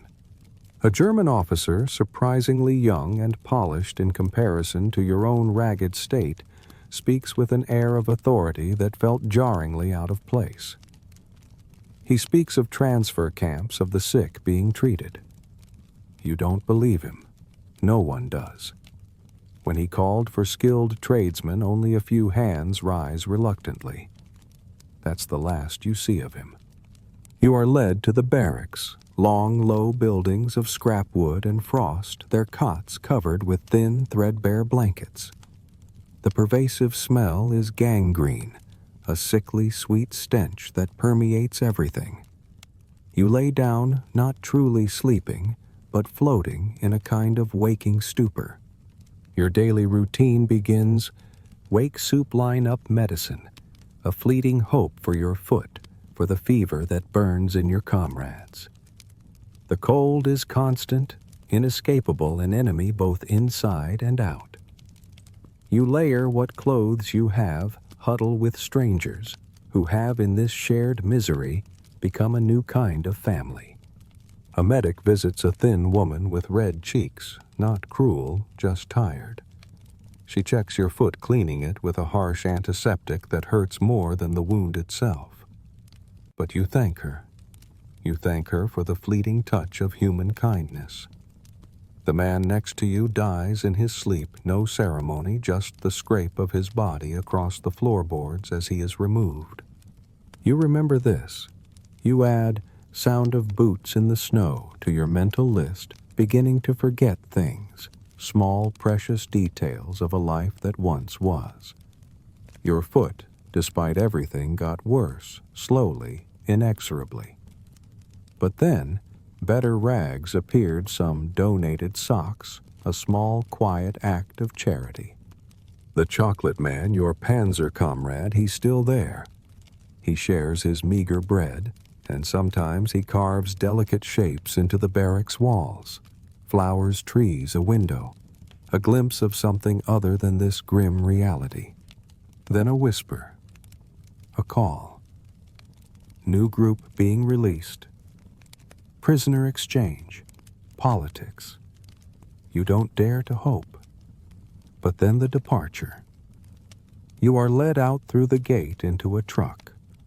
The chocolate man is there, his eyes dark and knowing, saying everything you need to know without a single word. His presence is a silent benediction, a shared journey to what might be freedom or merely another unknown. The truck rumbles forward, and the realization settles over you, quiet, profound, and almost unbelievable. I made it. The road ahead is long, cold, unknown, but it is forward. The moment you were grouped with the others, those 30 or more silent, sunken-eyed men, a new kind of silence settled over you. It wasn't the silence of a sniper's wait or the desperate quiet before an assault. This was the profound, unsettling quiet that followed the cessation of purpose. You were no longer fighting, no longer running, no longer scanning the ruins for death. The constant thrumming hum of adrenaline that had been your body's relentless companion for months, perhaps even years, simply faded. It left behind an aching emptiness, a void where the instinct to kill or be killed once resided. It was a liberation, certainly, but one accompanied by a strange, unsettling disorientation. What did a hand do? You wondered when it wasn't clutching a rifle or shielding a face. What did your mind do when it wasn't calculating risk or conjuring escape? Your body, however, remained a symphony of suffering. Every muscle screamed in protest. Every joint felt seized by the unrelenting cold. The throbbing in your left foot, no longer just an ache, was a dull, persistent roar that resonated deep in your bones. Wounds once ignored in the heat of battle now stung with a quiet, insistent fire. The frostbite on your hands and feet felt less like an injury and more like a permanent, grotesque alteration of your very being. Yet, in this strange new quiet, you found you no longer had the energy or even the will to truly care. It was simply there, another layer of the grim reality. The processing began a blur of motion, cold commands, and indifferent faces. You were ordered forward, then back then, to stand in a line. Your tattered uniform, once a symbol of identity, was now merely a collection of stained rags. Your few remaining possessions, a single half-empty tin, a rusted spoon, a piece of string, were summarily removed, tossed into a communal pile. You were catalogued, your name taken, then a strip of coarse fabric with a number was tied around your arm. You watched, detached, as you were stripped of your identity, becoming just another statistic, another nameless German prisoner. The historical debate might discuss the logistics of processing so many men, but for you, it was a dehumanizing descent, a silent erasure. You were led to a holding area, a fenced-in square that offered no roof, no walls, just snow and wire, a bleak temporary pen. You huddled with the others, a collective mass of shivering misery, drawing meager warmth from shared body heat, under threadbare blankets that offered little real protection from the biting wind. The silence among you was thick, a shared understanding that words even now cost too much energy. Your foot, truly numb now, was a heavy, useless weight, and the fear of unwrapping it, of seeing the true extent of the rot, was stronger than the biting cold. It was a terrifying choice: acknowledge the horror or cling to ignorance, however fragile. Your first taste of camp food was a piece of hard, dry bread, its texture like sawdust, and a bowl of thin, gray liquid they called soup. A single, unidentifiable piece of something floated within it, a macabre garnish. You drank without tasting, your body focused solely on survival, absorbing every meager calorie. There was no second chance, no opportunity for more. This was it. The absolute deprivation after months of scraping by was somehow even more profound in its safety. A German officer, surprisingly young and polished in comparison to your own ragged state, spoke with an air of authority that felt jarringly out of place. He spoke of transfer camps of the sick being treated, of a future that sounded impossibly organized and humane. You didn't believe him. No one did. His words were a phantom limb of hope, felt only by those who had not experienced the reality of Stalingrad. When he called for skilled tradesmen, only a few hands rose cautiously. That was the last you saw of him, a fleeting glimpse of a world that had for you ceased to exist. You found what comfort you could, lying down on snow packed hard as concrete, your back pressed against a cold, unforgiving wall. Sleep was not sleep, but a shallow, restless drift punctuated by the sounds of nearby snoring of men mumbling in their sleep. Wife, mother, lost voices from a world long gone. You looked up through the open sky of the holding pen. The stars were clear again, impossibly bright, the same one you'd traced above Stalingrad, still shining in its familiar place. It felt important, a small, unchanging beacon in a world of constant flux and despair. You whispered a name to it, a story, a hope, but your hands, too stiff from the cold, were unable to write it down. The simple act of marking your existence was now denied. The next morning brought with it the cold, impersonal finality of separation. Groups were called out, numbers assigned, and you found yourself marched eastward with 100 others, a shuffling, grim procession across a road that was less pavement and more a crusted expanse of ice and memory. The guards offered no explanations, their faces as impassive as the frozen landscape. Your destination remained unknown, a vague whisper of camp or train. The uncertainty, however, was a luxury. All that mattered was the present moment, the slow, agonizing movement, the crunch of boots in the snow, the relentless cold that seeped into every fiber of your being. Then a quiet, almost hesitant sound began from somewhere in the shuffling ranks. A comrade, his voice thin and reedy, started to sing a lullaby, a melody of home. Others joined in, not to perform, not to resist, but to remember. To remember what it was like to be human, to hear beauty, to feel a connection to something beyond the immediate brutal struggle for survival. It was a fragile act of defiance against the dehumanizing machinery of captivity. As the sun finally began to rise, a pale, indifferent smear in the sky, Stalingrad disappeared forever into the haze behind you. You were still walking, still moving, still impossibly alive. The journey continued until you finally arrived at what promised to be a new form of torment: a train.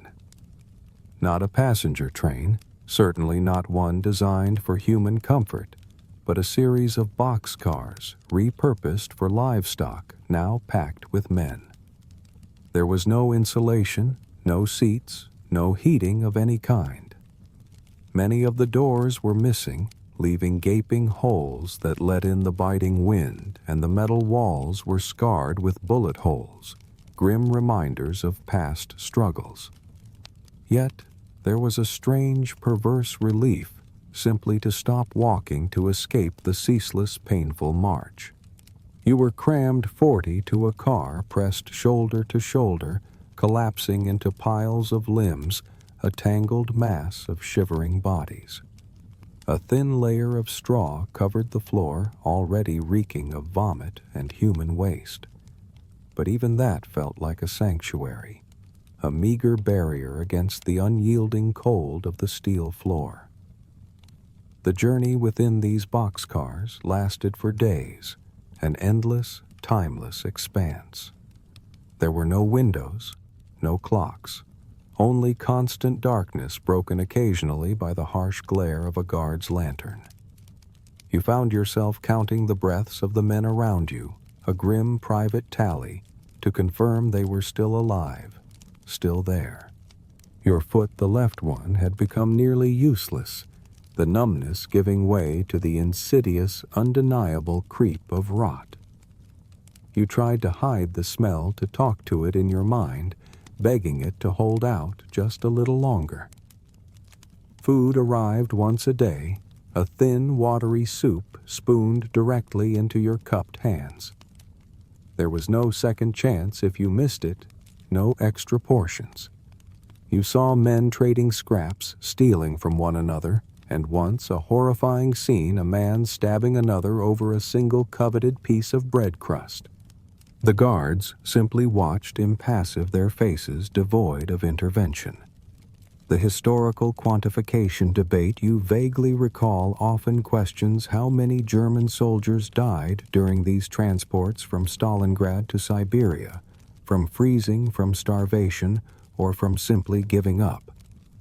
The truth you realize is that the records are unclear. No one truly counted, and perhaps no one really wanted to know. Then someone, a new voice, started to sing a hymn, a quiet, devotional melody. His voice cracked, but others joined him, creating a fragile, mournful chorus. The war felt outside the car now a distant, irrelevant thing. This was a different struggle, an internal one, a battle for the soul. The doors creaked open finally, revealing a blinding, endless expanse of snowlight. Fences, watchtowers, and sagging barracks stretched into the distance. Camp. You had arrived. Your leg buckled as you tried to step off the train, but the chocolate man, your Panzer comrade, caught you a silent nod passing between you. You limped together, two survivors, into this new, bleak reality. The sorting process began immediately, the sick and injured to one side, the labor-ready to another. Everyone says yes.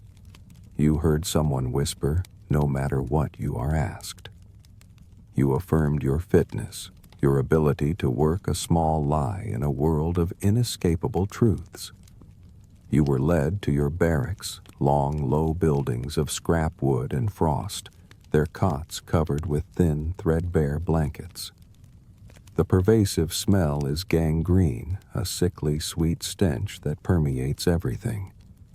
You lay down, not truly sleeping, but floating in a kind of waking stupor. Your daily routine solidified a relentless rhythm of survival. Wake-thin, soup-line-up medicine, a fleeting hope for your foot, for the fever that burns in your comrades. The cold is constant, inescapable, an enemy both inside and out. You layer what clothes you have, huddle with strangers who have, in this shared misery, become a new kind of family. A medic visits a thin woman with red cheeks, not cruel, just tired. She checks your foot, cleaning it with a harsh antiseptic that hurts more than the wound itself. But you thank her. You thank her for the fleeting touch of human kindness. The man next to you dies in his sleep, no ceremony, just the scrape of his body across the floorboards as he is removed. You remember this. You add sound of boots in the snow to your mental list, beginning to forget things, small precious details of a life that once was. Your foot, despite everything, got worse, slowly, inexorably. But then, better rags appeared, some donated socks, a small, quiet act of charity. The chocolate man, your panzer comrade, he's still there. He shares his meager bread, and sometimes he carves delicate shapes into the barracks walls. Flowers, trees, a window, a glimpse of something other than this grim reality. Then a whisper, a call. New group being released. Prisoner exchange, politics. You don't dare to hope. But then the departure. You are led out through the gate into a truck. The chocolate man is there, his eyes dark and knowing, saying everything you need to know without a single word. His presence is a silent benediction, a shared journey to what might be freedom or merely another unknown. The truck rumbles forward and the realization settles over you, quiet, profound, and almost unbelievable. I made it. The road ahead is long, cold, unknown, but it is forward. The boxcar rumbled on a vast, dark coffin on wheels, carrying you further into the unknown. Days blurred into a timeless, suffocating expanse. There were no windows, no clocks, just the rhythmic clatter of the train on the tracks, the constant jostling, and the overwhelming, pervasive darkness that swallowed the light and hope alike. You counted the breaths of the men around you, a grim private tally to confirm they were still alive, still part of this shared misery. In the depths of the car, the reek of vomit and human waste mingled with the sour stench of unwashed bodies, creating an atmosphere that clung to your clothes and permeated your very being. Your foot, the left one, had now become almost entirely useless. The numbness had progressed to a deep, agonizing ache, and you knew without looking that the rot was spreading slowly, inexorably consuming what remained. You tried to hide the smell from your comrades, a futile act of dignity. You would talk to it in your mind, whispering desperate pleas, begging it to hold out, to give you just a little more time. The constant gnawing hunger was now a dull ache, a permanent part of your existence, punctuated by the single meager meal a day. It was always a thin, watery soup spooned directly into your cupped hands, and there was no second chance if you missed it, no extra portions to be had. Survival within the boxcar became a microcosm of Stalingrad itself. Men traded scraps, their voices low and hoarse, a desperate bartering for crumbs, for a slightly less tattered piece of blanket. You witnessed the stark, brutal reality of starvation when a man driven mad by hunger stabbed another over a single coveted piece of bread crust. The guards, impassive and indifferent, simply watched, their faces devoid of intervention. They were merely spectators to your slow internal disintegration. The historical quantification debate you vaguely recalled often questions how many German soldiers died during these transports from Stalingrad to Siberia, from freezing, from starvation, or from simply giving up. But here in the suffocating darkness of the boxcar, you knew the truth. The records were unclear because no one truly counted, and perhaps no one really wanted to know. It was simply a mass of men slowly diminishing one breath at a time. Then a voice, thin and reedy, began to sing a hymn, a quiet, devotional melody that seemed to cut through the reek and the despair. His voice cracked, but others joined him, creating a fragile, mournful chorus that resonated through the cramped space. It was a sound that spoke not of war, but of humanity, of something beyond the immediate brutal struggle for survival. The war, you realized, felt outside the car, now a distant, irrelevant thing. This was a different struggle, an internal one, a battle for the soul. The song was a reminder that you were still human, that there was still something left to preserve. The journey seemed endless, each day a mirror of the last. You slept little, drifting in a semi-conscious haze, your body too uncomfortable, your mind too burdened to allow for true rest. The air grew colder, if that was even possible, a damp, penetrating chill that seeped through your thin clothing and into your bones.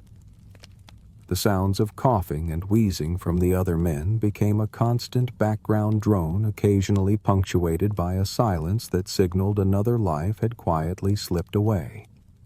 You learned to ignore the bodies that remained, simply stepping over them, making space for the living.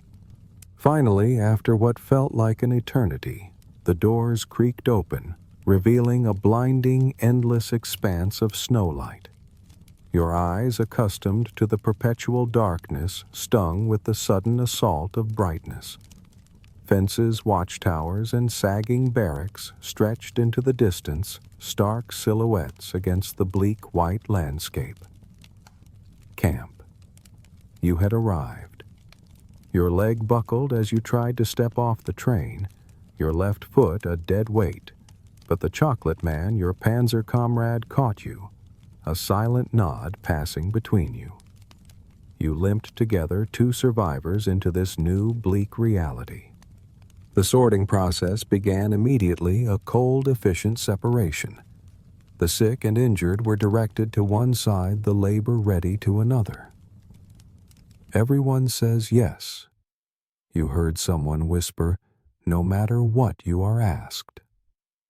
You affirmed your fitness, your ability to work a small lie in a world of inescapable truths. You were led to your barracks, long, low buildings of scrap wood and frost, its interior reeking of gangrene of desperation. Cots, each with a thin blanket, lined the walls, a promise of rest that proved elusive. You lay down, not truly sleeping, but floating in a semi-conscious haze, your body desperate for reprieve. Your daily routine in the camp quickly solidified a monotonous, relentless rhythm designed to extract every last ounce of your remaining strength. Wake. Thin soup. Line up.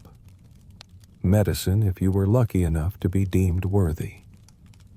A fleeting, desperate hope for your foot, for the fever that still burned in your comrades, for some reprieve from the cold that had now become an inseparable part of your very being. The cold was constant, inescapable, an enemy both inside and out. It clung to your skin, seeped into your bones, and never truly left, even when huddled close to other bodies. You layered what few clothes you had, the thin fabric offering paltry protection against the Siberian chill, and found yourself seeking warmth from strangers who in this shared misery had become a new kind of family, bound by a common suffering. A medic visited the barracks, a woman thin and pale with cheeks reddened by the cold, her face etched with a weary resignation that mirrored your own. She was not cruel, simply tired. She would check your foot, her touch surprisingly gentle, then clean it with a harsh antiseptic that stung more than the wound itself. Yet even through the pain, you would utter a quiet, heartfelt "Danke," a gratitude for the smallest act of care in a world devoid of it. The man next to you, a quiet fellow who had coughed relentlessly for days, died in his sleep. There was no ceremony, no recognition beyond the simple, brutal act of scraping his body across the floorboards to remove him. He was simply gone, a space left empty. You clung to the small, precious memories, adding a new entry to your mental list, the sound of boots in the snow. It was a grim entry, a reminder of the relentless march, but a memory nonetheless. You felt small, precious details of a life that once was beginning to slip away, consumed by the overwhelming present. Your foot, despite everything, got worse, slowly, inexorably. But you received better rags, some donated socks, a small, quiet act of charity from those who had little to spare. And the chocolate man, your panzer comrade, he's still there. He shares his meager bread, and sometimes he carves delicate shapes into the barracks walls, flowers, trees, a window, a glimpse of something other than this grim reality. Then a whisper began to circulate through the barracks, a spark of desperate, dangerous hope. New group being released. Prisoner exchange, whispers of repatriation, and politics. You tried not to hope to build no expectations, but the seed was planted a tiny tenacious shoot in the frozen ground of your despair. And then one day the call came. Your number was called. You were led out through the camp gate into a waiting truck. The chocolate man was there, his eyes dark and knowing, saying everything you needed to know without a single word. His presence was a silent benediction, a shared journey to what might be freedom or merely another unknown. The truck rumbled forward, its engine vibrations a strange alien feeling after so much stillness. You watched the barracks recede in the distance, the wire fences, the watchtowers all becoming smaller, fading into the vast white landscape. And then, a profound, almost unbelievable realization settled over you, quiet and clear. Ich habe es geschafft. I made it. The road ahead was long, cold, and unknown. Siberia stretched before you, vast and indifferent. But for the first time in a very long time, it was forward. Not back into the ruins of Stalingrad, not deeper into the hell of captivity, but forward towards an uncertain, but perhaps brighter future. You clung to this, to the simple act of movement, of progress, however slow. The wind still bit at your exposed skin. The hunger still gnawed the ache in your foot, was still a constant companion. But now there was a faint, almost imperceptible glimmer of possibility. As the truck continued its journey, the landscape began to shift slowly, imperceptibly. The stark, flat plains of Siberia, once an endless expanse of white, gradually yielded to more varied terrain. Distant clusters of trees dark against the snow appeared on the horizon, then slowly grew denser, transforming into vast, silent forests of pine and birch, their branches heavy with snow. The air, though still bitterly cold, felt cleaner, sharper, devoid of the persistent stench of smoke and decay that had clung to you for so long. The rhythmic rumble of the truck, once a monotonous torment, now felt almost soothing, a steady pulse carrying you away from the nightmare. You watched the fleeting landscape, trying to memorize the sight of untouched snow, the delicate tracery of frost on tree branches, the occasional glimpse of a frozen river winding through the wilderness. These were sights devoid of human destruction, pristine and indifferent, a stark contrast to the chewed-up, ruined world you had left behind. You felt a subtle shift within yourself, a gradual shedding of the hyper-vigilance, the constant low-level dread that had been your default state for so long. It was not peace, not yet, but a faint, almost imperceptible easing of the grip that Stalingrad had held on your mind. You still instinctively flinched at sudden sounds, your body still carried the scars of your ordeal, but the intense, immediate threat had receded. The other men in the truck were also quiet, their faces still hollow and etched with suffering, but a different kind of quiet now. Less despair, more a weary resignation, punctuated by a faint shared sense of fragile relief. Some murmured in their sleep words you couldn't quite decipher, perhaps reliving nightmares, or perhaps for the first time in a long time, dreaming of home without the immediate terror of waking back into hell. You allowed yourself a small tentative hope. A hope not for glory, not for revenge, but for the simplest, most fundamental human desires: warmth, food, and the chance, however slim, to simply be again. The journey stretched on days blending into an indistinct passage of time marked only by the shifting light outside the truck's sparse opening and the occasional stop for meager rations. Your body still riddled with aches, and the slow, insidious spread of frostbite continued its grim, silent struggle. The pain in your left foot was a constant, dull throb, but you no longer bothered to examine it. You simply knew it was there, a part of you now, a living reminder of where you had been. The truck jostled and swayed, its movements a monotonous lullaby that often lulled you into a shallow, dreamless sleep. As the days turned into weeks, the landscape outside the truck's small, grimy window became increasingly repetitive, endless stretches of snow-covered forests broken by frozen rivers and the occasional isolated log cabin smoke curling faintly from its chimney. A poignant reminder of human life enduring even in this desolate expanse. You found yourself staring at these distant wisps of smoke, imagining the warmth inside, the smell of wood smoke and cooking food, the simple comfort of a roof that didn't let in the biting wind and snow. These fleeting glimpses of normalcy, however remote, served as subtle, almost agonizing reminders of the world you had lost and the world you now tentatively hoped to regain. 92 vượt quá 1.000 ký tự. The lack of basic hygiene continued to be a grim reality. But here in the impersonal anonymity of the truck, it felt less acutely personal than it had in the ruins of Stalingrad. You no longer worried about the black grime under your fingernails or the reek of unwashed bodies. These were simply the conditions of your existence. What mattered was the warmth, however minimal, that you could draw from the huddled bodies around you, the shared breath that misted in the cold air.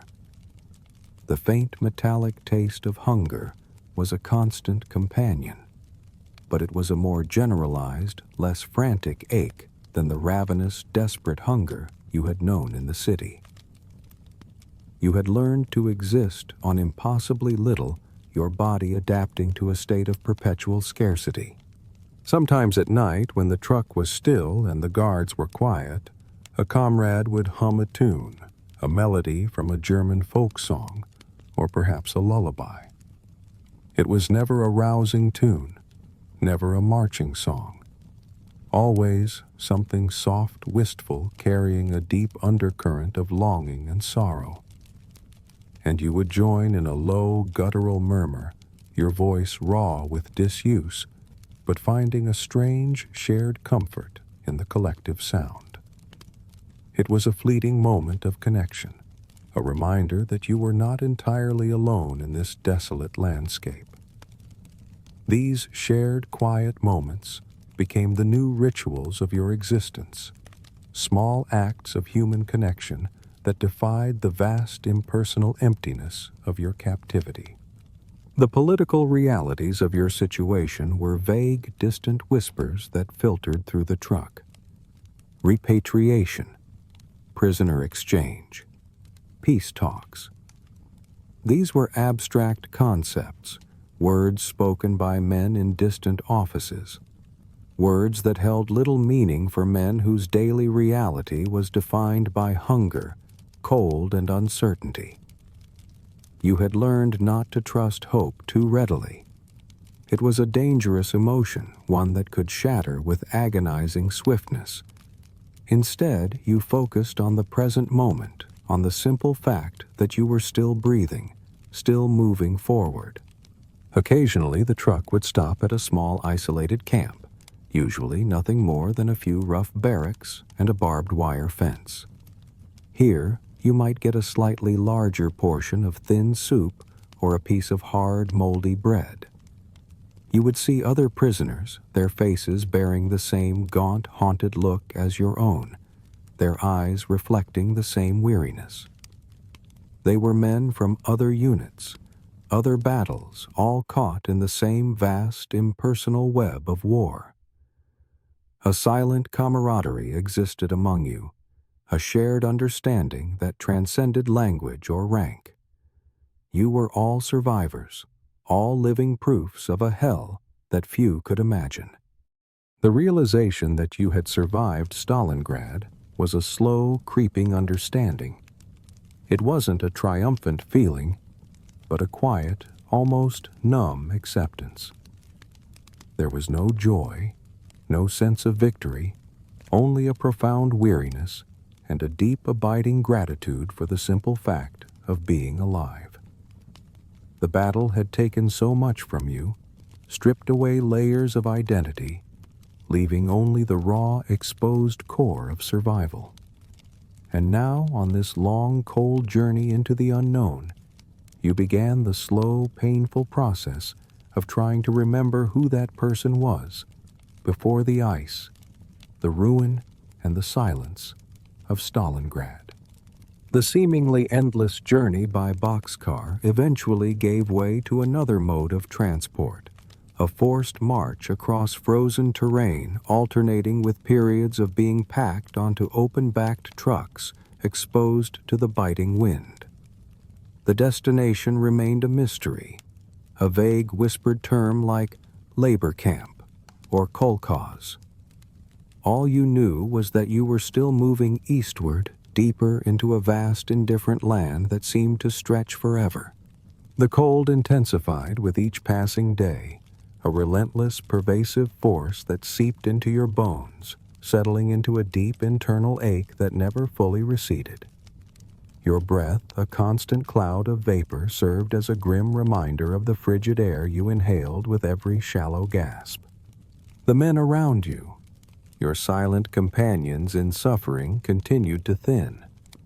Some simply stopped walking, their bodies giving out, collapsing into the snow, their eyes closing for the last time.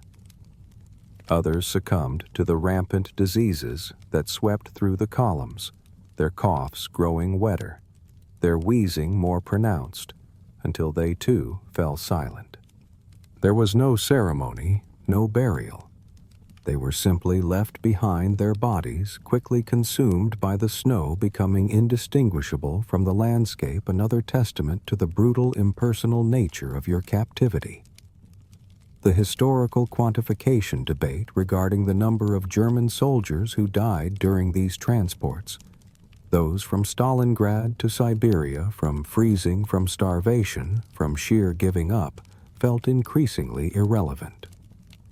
The truth, you knew, was that records were unclear because no one truly counted, and perhaps no one really wanted to know.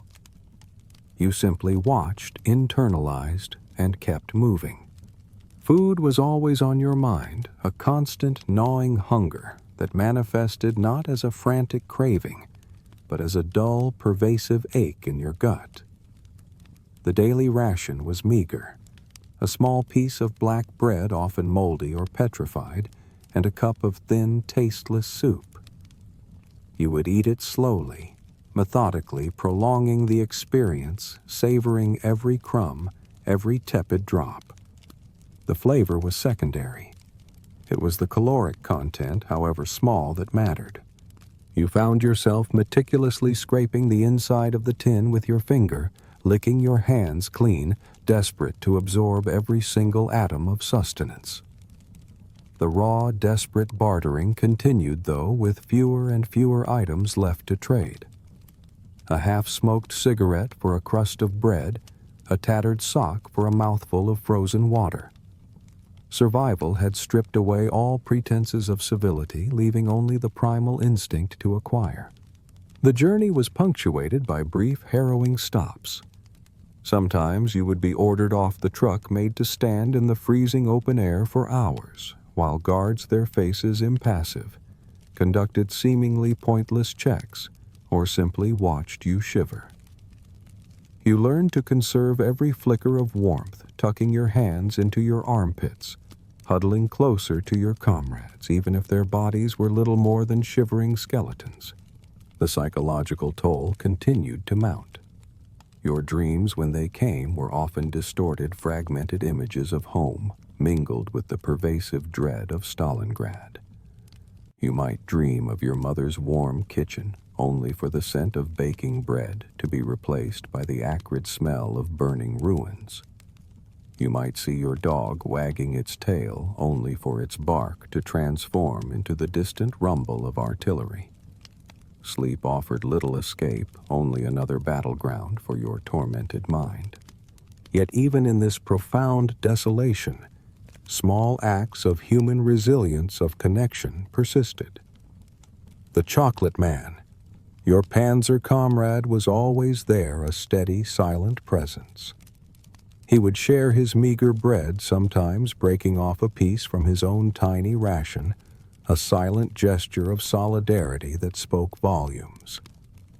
You found a strange comfort in his quiet companionship, in the shared understanding that passed between you without words. He continued to carve his delicate shapes into whatever surfaces he could find: a rough plank in the truck, a frost-covered wall in a temporary shelter, flowers, trees, a window, each one a fragile defiance against the bleakness, a reminder of beauty in a world that had forgotten it. You held on to your mental list of things I want to remember with fierce determination, adding new entries as fleeting memories surfaced: the specific quality of afternoon light on a summer day, the distant sound of a train whistle, the feeling of clean, dry socks. These were your anchors, your last ties to the person you once were, a person who lived a life of simple pleasures and ordinary comforts. You whispered the names of your family members, your friends, to yourself in the dark, trying to conjure their faces, their voices, before the cold and hunger erased them entirely. The further east you traveled, the more remote and desolate the landscape became. The settlements were few and far between, tiny pockets of humanity clinging precariously to the vastness. You saw local villagers, their faces weathered and weary, often as gaunt as your own, reflecting the harsh realities of their own existence. They were largely indifferent to your presence, another group of exhausted men being shuttled across their land. The vastness of Russia, you realized, was a character in itself, an immense, unyielding force that dwarfed all human conflict, all individual suffering. It simply was cold, vast, and eternal. And you, a lone German soldier, were merely a tiny, insignificant speck within its endless expanse. The vastness of Russia, this endless canvas of snow and frozen earth, became less a physical landscape and more a state of being. You felt yourself shrinking, becoming a tiny, insignificant speck swallowed by its immensity. Your individual suffering, just a momentary tremor in its ancient, indifferent expanse. The sense of being utterly alone, despite the press of bodies around you, was profound. Your memories, once fiercely guarded treasures, seemed to fray at the edges, losing their sharpness, like old photographs left too long in the sun.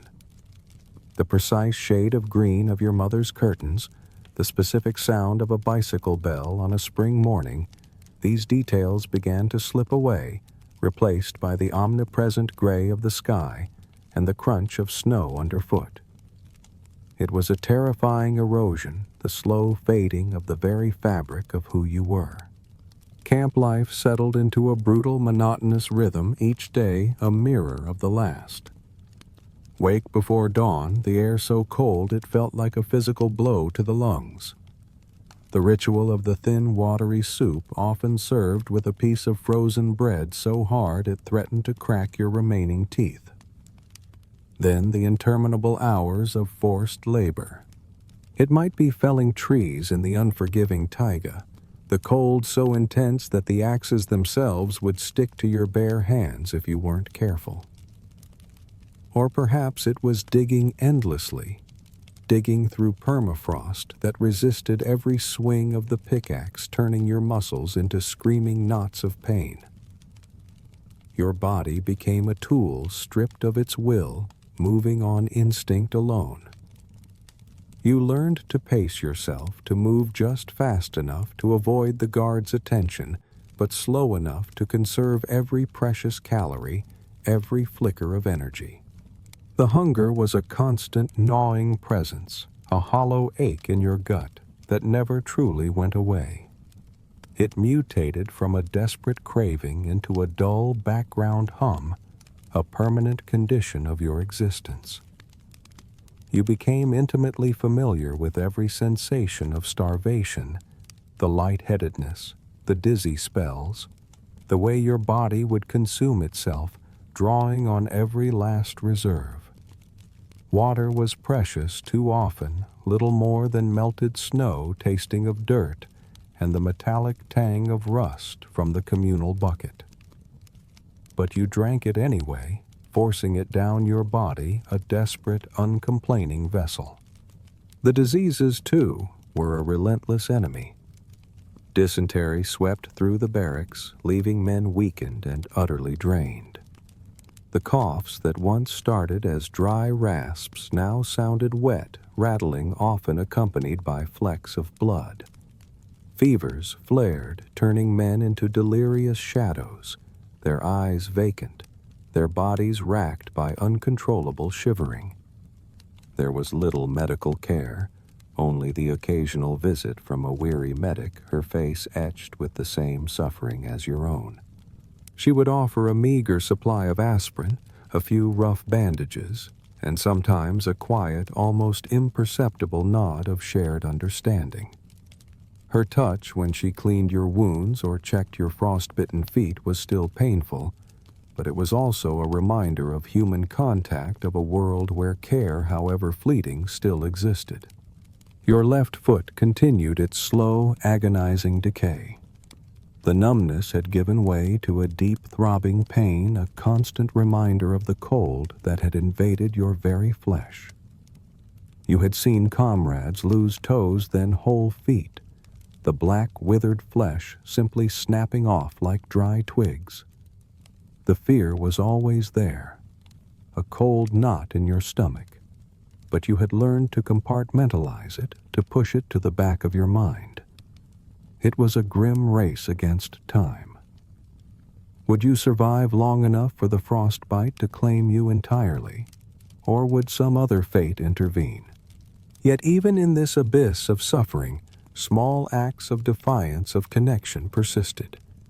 The chocolate man remained your steadfast companion, his silent presence a comfort beyond words. He would still share his meager bread, sometimes carving delicate shapes into the crude wooden walls of the barracks. A flower, a bird, a window. Simple, poignant reminders of beauty that defied the squalor. These were not just drawings. They were acts of stubborn hope, fragments of a soul that refused to be utterly extinguished. You found yourself humming the old lullabies, the folk tunes, the hymns that your comrades had once sung in the boxcar, their mournful melodies, a fragile thread connecting you to a forgotten past. They were a reminder that you were still human, that there was still something left to preserve, even if it was just a faint echo of your former self. The days, though brutal and repetitive, began to subtly differentiate themselves, marked not by events, but by the slow, almost imperceptible shifts in your own internal landscape. Your body continued its grim conversation with the cold, a constant negotiation for survival. Each morning your muscles would protest, stiff and unyielding, but the initial shock of the extreme cold had dulled, replaced by a pervasive, deep-seated chill that was simply part of your existence. You no longer shivered uncontrollably. Your body had learned a grim adaptation conserving what little energy it possessed. The conversations among the prisoners when they happened became even more sparse, distilled to their rawest essence. Men spoke of food, always of food, not in terms of luxury, but with a visceral, almost painful longing for the most basic sustenance, a piece of real meat, a bowl of hot, thick soup, the crunch of a fresh, unfrozen vegetable. They spoke of the cold, too, its insidious nature, its ability to consume not just flesh, but hope. And sometimes, very rarely, they spoke of home, their voices dropping to a whisper, conjuring fleeting, cherished images that brought both comfort and an almost unbearable ache of loss. You continued your forced labor day after day, week after week. The forests stretched endlessly vast, silent cathedrals of snow-laden trees. The rhythmic swing of the axe, the bite of metal into frozen wood, the dull thud as a tree fell. These became the new grim sounds of your life, replacing the explosions and gunfire of Stalingrad. Your hands, once nimble, were now rough, calloused, the fingertips often black with frostbite, devoid of sensation. You wondered sometimes if you would ever feel the delicate touch of a pen again, or the warmth of a mug of coffee. These simple, once taken for granted sensations now seemed like impossibly luxurious dreams. The camp itself was a universe of its own, a desolate, isolated world, far removed from any sense of normal civilization. The barracks were a constant symphony of coughs, groans, and the restless movements of men tormented by hunger and illness. The guards, though not overtly cruel, were largely indifferent, their presence a constant reminder of your captivity. You learned to read their moods, to recognize the slight shifts in their demeanor, to anticipate their commands. A new kind of survival instinct honed by perpetual vulnerability. The chocolate man remained your anchor, a quiet, unwavering presence. He never spoke of his own suffering, only offered small, unspoken acts of solidarity, a shared piece of bread, a quiet nod of understanding when your cough was particularly bad, a moment of shared silence under the vast Siberian stars. He continued his ritual of carving etching delicate patterns into the rough wooden walls of the barracks. Sometimes he would carve scenes, a small house with smoke curling from its chimney, a child playing with a dog, a simple blooming flower. These were not just drawings. They were prayers, unspoken wishes for a return to a world of peace and beauty. Rumors like thin wisps of smoke would occasionally filter into the barracks, whispers of repatriation, of prisoner exchanges, of the war finally ending. You had learned by now not to trust hope too easily. It was a dangerous emotion, one that could shatter with agonizing swiftness, leaving you even more broken than before. Instead, you cultivated a quiet, internal resignation, a focus on the immediate, tangible reality of survival, the warmth of another body pressed close against yours, the fleeting comfort of a shared cigarette, the simple fact of drawing another breath. Your left foot, a source of constant pain and worry, continued to deteriorate. The skin was now an alarming shade of purple and black, and the numbness had progressed to an almost complete lack of sensation. You knew deep down that it was beyond saving, that amputation was inevitable if you lived long enough to receive it. But in this landscape of extreme deprivation, such concerns often felt abstract. What mattered was whether it would carry you for one more step, one more hour, one more day. You spent long periods simply staring into the vast, indifferent expanse of the Siberian sky through the cracks in the barracks roof or through the small, grimy windows. The stars were impossibly bright here, more numerous and brilliant than you had ever seen them in the light-polluted skies of Germany. You would trace constellations with your eyes, whispering the names of loved ones, of places of memories that were slowly, inexorably fading. It was a private ritual, a desperate attempt to connect with a world that felt increasingly distant, a world that might no longer even remember your name. You were a ghost moving through a landscape of ghosts, clinging to the faint echoes of a life once lived. Sleep, when it came, was often a blurred tapestry of fragmented memories and surreal dreams. You might find yourself back in Stalingrad, the sounds of shells exploding, the smell of burnt flesh, only to be jolted awake by the cold, the hunger and the quiet despair of the barracks. Or you might dream of home, of warmth, of laughter, only for the images to dissolve into the gray, endless expanse of snow. There was no true escape, not even in the depths of slumber. You were forever bound to Stalingrad, to the ordeal that had shaped and scarred you, a living testament to the unspeakable horror you had endured. The passage of time in the Siberian camp began to lose all meaning, becoming an indistinct, monotonous blur. Weeks bled into months, each day a reiteration of the last cold hunger labor and the ever-present threat of illness or collapse.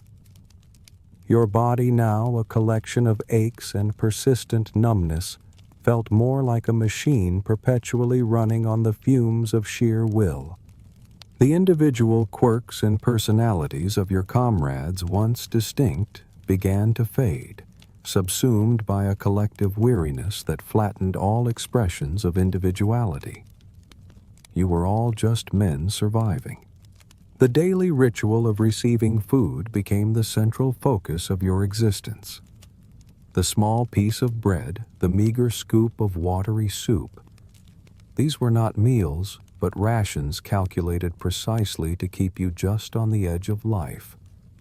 You would consume them with a quiet intensity, eyes fixed on the bowl every bite, a desperate act of fueling your dying embers. The taste was irrelevant. It was the raw, unadulterated calories that mattered. You found yourself meticulously scraping the inside of the tin with your finger, licking your hands clean, desperate to absorb every single atom of sustenance. The deep-seated hunger, once a burning agony, had now become a dull, constant hum in your gut, a companion that never left but no longer screamed. The labor was unceasing. Day after day you would trudge through the deep snow to the felling sites, the biting wind whipping at your exposed face. The rhythmic thud of axes, the tearing sound of falling timber, the shouts of the guards. These were the constant, unyielding soundtrack to your existence. Your hands, perpetually raw and bleeding, were beyond feeling their disfigured fingers, a testament to the thousands of trees you had felled, the endless logs you had hauled. You moved with a grim efficiency, an automaton driven by the primal urge to survive one more hour, one more day. You understood. But you kept moving.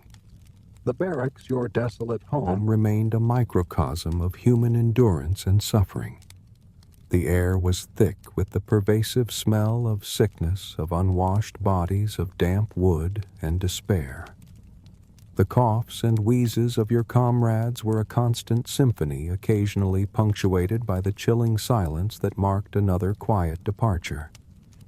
Each death was absorbed into the collective, another anonymous loss in a place where individuality had long since been stripped away. Yet in this shared abyss, the bonds of camaraderie deepened, forged in silence and mutual suffering.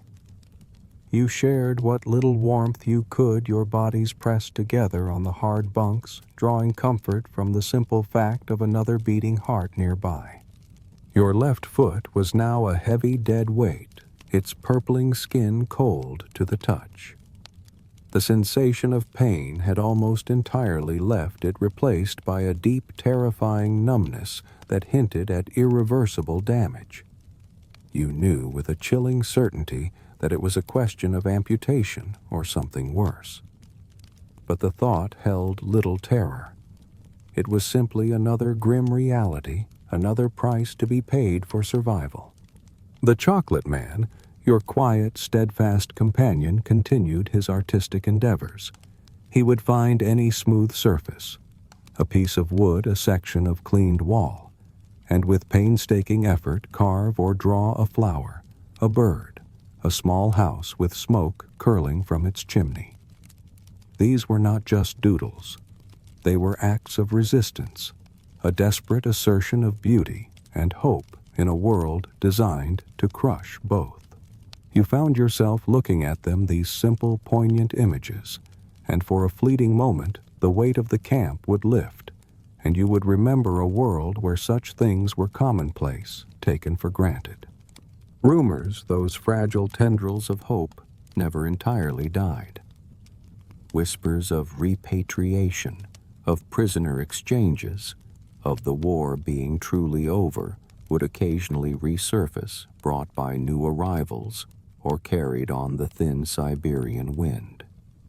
You had learned by now to listen with a detached ear, to allow the words to wash over you without allowing them to take root too deeply. Hope, you knew, was a dangerous luxury in this place. It could break a man faster than hunger or cold. Instead, you focused on the tangible, the small warmth of another body, the feel of the axe in your hands, the brief relief of hot, watery soup. You would spend long periods simply staring into the vast, indifferent expanse of the Siberian sky, particularly at night. The stars, impossibly bright in the clear, cold air, seemed to burn with an ancient, silent fire, utterly oblivious to the human suffering below. You would trace constellations, whispering the names of loved ones, of places, of memories that were slowly, relentlessly fading. It was a private ritual, a desperate attempt to connect with a world that felt increasingly distant, a world that might no longer even remember your name. You were a ghost, moving through a landscape of ghosts, clinging to the faint echoes of a life once lived. Sleep offered little escape. Your dreams were a blurred tapestry of fragmented memories and surreal landscapes. You might find yourself back in Stalingrad, the sounds of shells exploding, the smell of burnt flesh, only to be jolted awake by the cold, the hunger and the quiet despair of the barracks. Or you might dream of home, of warmth, of laughter, only for the images to dissolve into the gray, endless expanse of snow. There was no true escape, not even in the depths of slumber. You were forever bound to Stalingrad, to the ordeal that had shaped and scarred you, a living testament to the unspeakable horror you had endured. This was your new reality, a prolonged, muted existence in the shadow of a battle that refused to release its grip. The cold, once a searing agony, had transformed into a pervasive internal numbness, a state of being rather than a sensation. It seeped into your bones, settled in your joints, and felt like a permanent resident within your very core. You no longer shivered violently. Your body, in its grim wisdom, had learned to conserve every flicker of warmth, reducing its protests to a constant low-grade ache. Each breath was shallow, economical misting instantly in the frigid air that seemed to cut to the very marrow. The monotony of forced labor continued day after day, week after week, indistinguishable from the last. The forests stretched endlessly, vast silent cathedrals of snow-laden trees, their branches heavy with the accumulated weight of winter. The rhythmic swing of the axe, the bite of metal into frozen wood, the dull thud as a tree fell. These became the new grim sounds of your life, replacing the explosions and gunfire of Stalingrad. Your hands, already scarred and disfigured by frostbite, were raw and bleeding, but you ignored the pain. You pushed through it, knowing that to stop was to risk the guards' anger, or worse, to simply give up and join the frozen bodies that occasionally dotted the landscape beyond the camp perimeter. You had witnessed men simply sit down in the snow, their eyes vacant, their bodies refusing to take another step. You understood. But you kept moving. The barracks remained a symphony of human suffering, hacking coughs that shook men's frames, the low moans of those feverish with typhus or dysentery, the quiet, almost imperceptible whimpers of men dreaming of home. The air was thick with the pervasive smell of sickness, of unwashed bodies, of damp wood and despair. The coughs and wheezes of your comrades were a constant symphony, occasionally punctuated by the chilling silence that marked another quiet departure. Each death was absorbed into the collective, another anonymous loss in a place where individuality had long since been stripped away. Yet in this shared abyss, the bonds of camaraderie deepened, forged in silence and mutual suffering. You shared what little warmth you could, your bodies pressed together on the hard bunks, drawing comfort from the simple fact of another beating heart nearby. Your left foot was now a heavy dead weight, its purpling skin cold to the touch. The sensation of pain had almost entirely left, it replaced by a deep, terrifying numbness that hinted at irreversible damage. You knew with a chilling certainty that it was a question of amputation or something worse. But the thought held little terror. It was simply another grim reality, another price to be paid for survival. The chocolate man, your quiet, steadfast companion, continued his artistic endeavors. He would find any smooth surface, a piece of wood, a section of cleaned wall, and with painstaking effort carve or draw a flower, a bird, a small house with smoke curling from its chimney. These were not mere doodles. They were acts of resistance, a desperate assertion of beauty and hope in a world designed to crush both.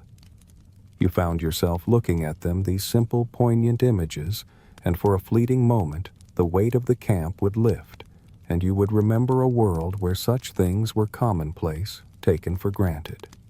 Rumors, those fragile tendrils of hope, never entirely died. Whispers of repatriation, of prisoner exchanges, of the war being truly over, would occasionally resurface, brought by new arrivals or carried on the thin Siberian wind. You had learned by now to listen with a detached ear, to allow the words to wash over you without allowing them to take root too deeply. Hope, you knew, was a dangerous luxury in this place. It could break a man faster than hunger or cold. Instead, you focused on the tangible, the small warmth of another body, the feel of the axe in your hands, the brief relief of hot, watery soup. You would spend long periods simply staring into the vast, indifferent expanse of the Siberian sky, particularly at night. The stars, impossibly bright in the clear, cold air, seemed to burn with an ancient, silent fire, utterly oblivious to the human suffering below. You would trace constellations, whispering the names of loved ones, of places, of memories that were slowly, relentlessly fading. It was a private ritual, a desperate attempt to connect with a world that felt increasingly distant, a world that might no longer even remember your name. You were a ghost, moving through a landscape of ghosts, clinging to the faint echoes of a life once lived. Sleep offered little escape. Your dreams were a blurred tapestry of fragmented memories and surreal landscapes.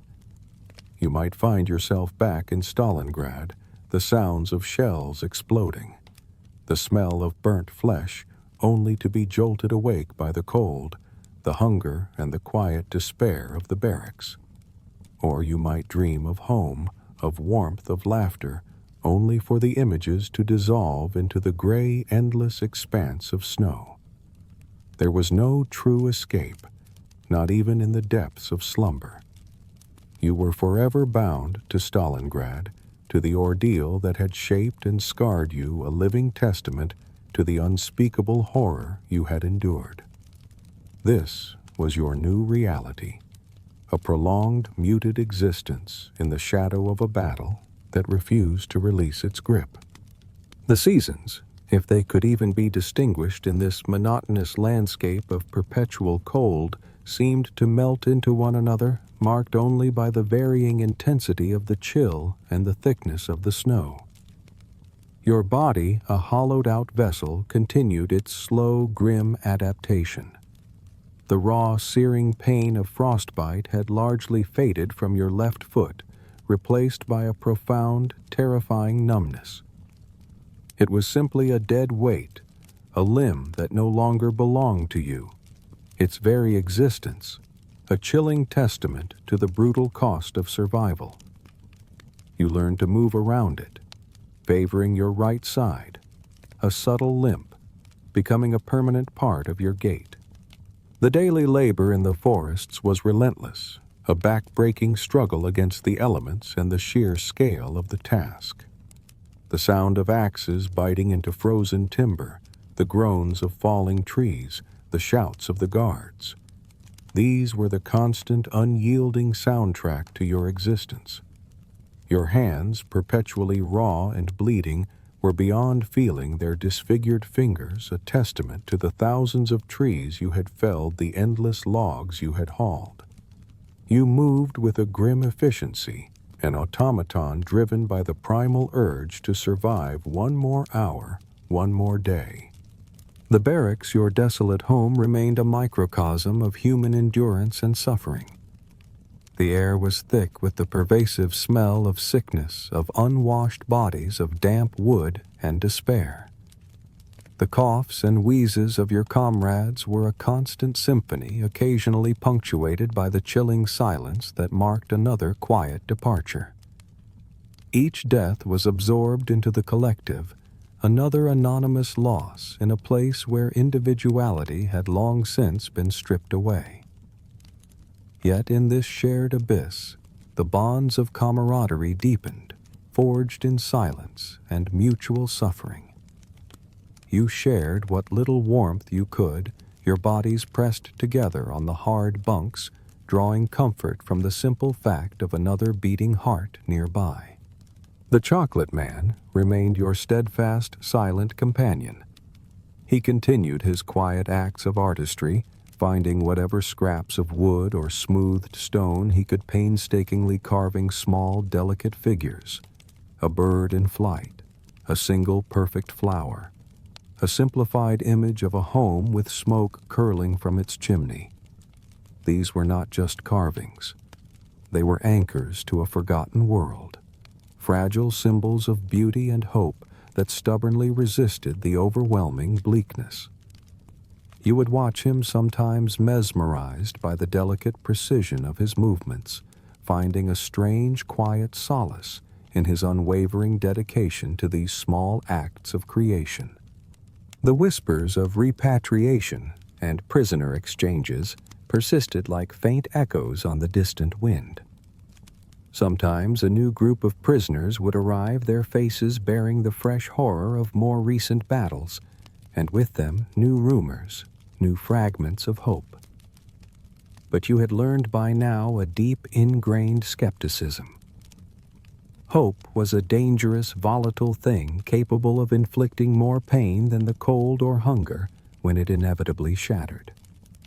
Instead, you cultivated a quiet internal resignation, a focus on the immediate, tangible realities of survival, the thin warmth of your blanket, the momentary relief of a mouthful of hot, watery soup, the simple, undeniable fact of drawing another breath.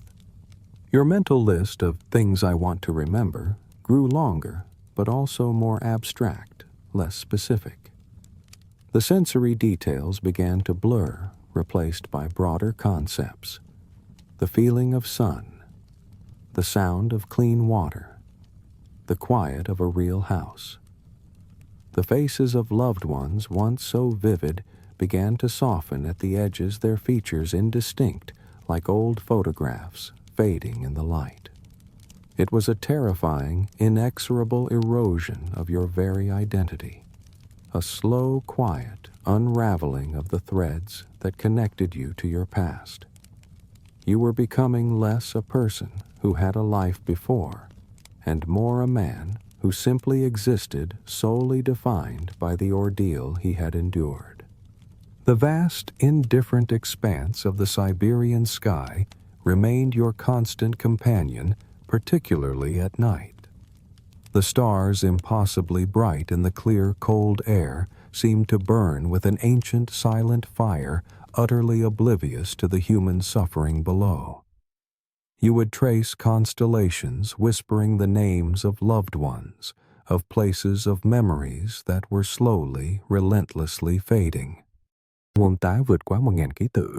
The passage of time became a meaningless concept, a ceaseless flow of cold and hunger of labor, and the quiet, persistent drain of hope.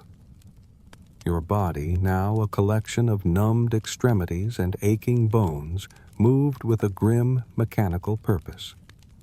The sharp, searing pain of frostbite in your left foot had been replaced by a deep, terrifying numbness, a dead weight that no longer responded to your will. It was simply there, a grim, constant reminder of where you had been and the brutal cost of your continued agonizing existence. You favored your right side, a subtle limp, a permanent part of your gait, your movements, economical, designed solely to conserve the last flickering embers of your strength. The daily labor in the forests was relentless, an unending struggle against the elements and the sheer scale of the task. The rhythmic thud of axes, the tearing sound of falling timber, the shouts of the guards.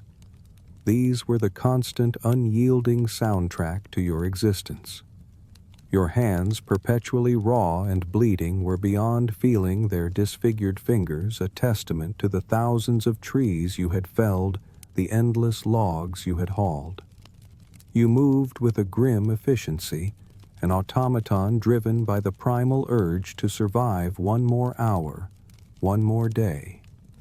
You witnessed men simply sit down in the snow, their eyes vacant, their bodies refusing to take another step. You understood. But you kept moving.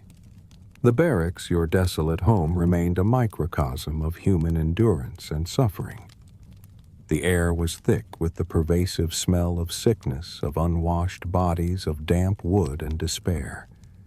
The coughs and wheezes of your comrades were a constant symphony, occasionally punctuated by the chilling silence that marked another quiet departure. Each death was absorbed into the collective, another anonymous loss in a place where individuality had long since been stripped away. Yet in this shared abyss, the bonds of camaraderie deepened, forged in silence and mutual suffering. You shared what little warmth you could, your bodies pressed together on the hard bunks, drawing comfort from the simple fact of another beating heart nearby. The chocolate man remained your steadfast, silent companion. He continued his quiet acts of artistry, finding whatever scraps of wood or smoothed stone he could, painstakingly carving small, delicate figures, a bird in flight, a single perfect flower, a simplified image of a home with smoke curling from its chimney. These were not mere doodles. They were acts of resistance, a desperate assertion of beauty and hope in a world designed to crush both. You would watch him, sometimes mesmerized by the delicate precision of his movements, finding a strange, quiet solace in his unwavering dedication to these small acts of creation. Rumors those fragile tendrils of hope never entirely died. Whispers of repatriation, of prisoner exchanges, of the war being truly over, would occasionally resurface, brought by new arrivals or carried on the thin Siberian wind. You had learned by now to listen with a detached ear, to allow the words to wash over you without allowing them to take root too deeply. Hope, you knew, was a dangerous luxury in this place. It could break a man faster than hunger or cold. Instead, you focused on the tangible, the small warmth of another body, the feel of the axe in your hands, the brief relief of hot, watery soup. Your mental list of things I want to remember grew longer, but also more abstract, less specific. The sensory details began to blur, replaced by broader concepts: the feeling of sun, the sound of clean water, the quiet of a real house. The faces of loved ones, once so vivid, began to soften at the edges, their features indistinct, like old photographs fading in the light. It was a terrifying, inexorable erosion of your very identity, a slow, quiet unraveling of the threads that connected you to your past. You were becoming less a person who had a life before, and more a man who simply existed, solely defined by the ordeal he had endured. The vast, indifferent expanse of the Siberian sky remained your constant companion, particularly at night. The stars, impossibly bright in the clear, cold air, seemed to burn with an ancient, silent fire, utterly oblivious to the human suffering below. You would trace constellations, whispering the names of loved ones, of places, of memories that were slowly, relentlessly fading. It was a private ritual, a desperate attempt to connect with a world that felt increasingly distant, a world that might no longer even remember your name. You were a ghost moving through a landscape of ghosts, clinging to the faint echoes of a life once lived. Sleep offered little escape, becoming a blurred tapestry of fragmented memories and surreal landscapes. You might find yourself back in Stalingrad, the sounds of shells exploding, the smell of burnt flesh, only to be jolted awake by the cold, the hunger, and the quiet despair of the barracks. Or you might dream of home, of warmth, of laughter, only for the images to dissolve into the gray, endless expanse of snow. There was no true escape, not even in the depths of slumber. You were forever bound to Stalingrad, to the ordeal that had shaped and scarred you, a living testament to the unspeakable horror you had endured. This was your new reality, a prolonged, muted existence in the shadow of a battle that refused to release its grip. The moment the truck rumbled forward, leaving the grim barracks and the silent, watchful guards, behind, a profound and almost unbelievable realization settled over you. It wasn't a shout of triumph, nor a burst of joyous tears. It was a quiet, almost numb acceptance, a whispered truth that resonated deep within the hollowed-out chambers of your being. Ich habe es geschafft. I made it. The words tasted foreign on your tongue, a concept so alien after so many months of embracing the inevitability of death. There was no elation, no sense of victory, only a monumental, bone-deep weariness and a fragile, almost incomprehensible gratitude for the simple, undeniable fact of being alive. The road ahead stretched long, cold, and utterly unknown. Siberia continued its endless expanse, its vastness both terrifying and, in a strange way, comforting in its indifference. But for the first time in an eternity, the direction was forward.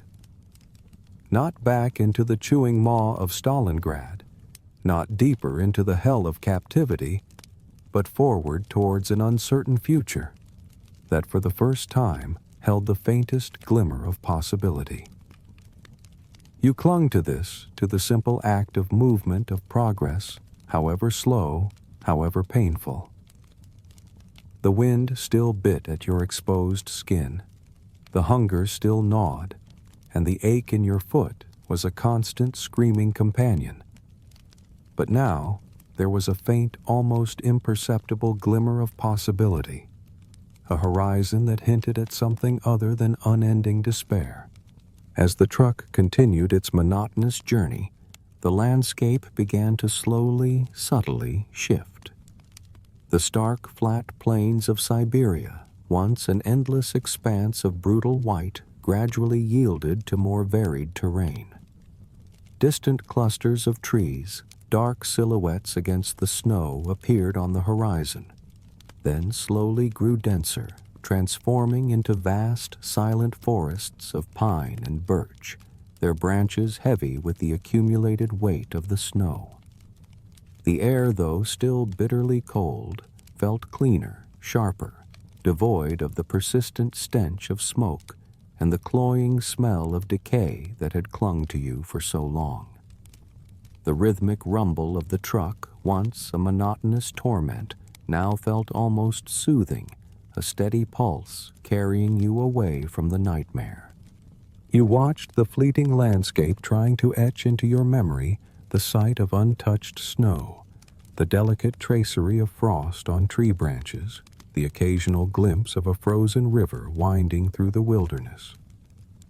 These were sights devoid of human destruction, pristine and indifferent, a stark contrast to the chewed-up, ruined world you had left behind.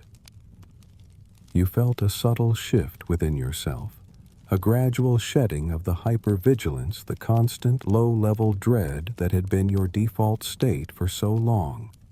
It was not peace, not yet, but a faint, almost imperceptible easing of the grip that Stalingrad had held on your mind. You still instinctively flinched at sudden sounds, your body still carried the scars of your ordeal, but the intense immediate threat had receded, replaced by a quiet, lingering anxiety. 27 vượt quá 1.000 ký tự. The echoes of the past now begin to fade, the chilling narrative of Stalingrad slowly receding into the gentle quiet of your present. No more bombs. No more the relentless crunch of frozen boots. No more the icy, unforgiving metal of a rifle clutched in numb hands. The echoing alleyways of a ruined city now melt into the soft contours of your own safe space. Allow yourself to simply be. The memories once so sharp and raw, the taste of illicit chocolate, the flickering light of a stolen candle, the quiet songs hummed in a freezing boxcar, the faces of comrades, the notes left behind on a crumbling wall, the rhythm of boots in the snow, the frozen statues of soldiers in the desolate streets. These are not burdens to carry, but threads of a story that has reached its gentle end. You have journeyed through blizzards and bullets, through hunger and the hollow, endless hours, and now you can simply exhale. Let it all go. Allow your shoulders to sink, your mind to drift, the final images to fade, leaving only a pervasive sense of comfort, of warmth, and the promise of undisturbed sleep.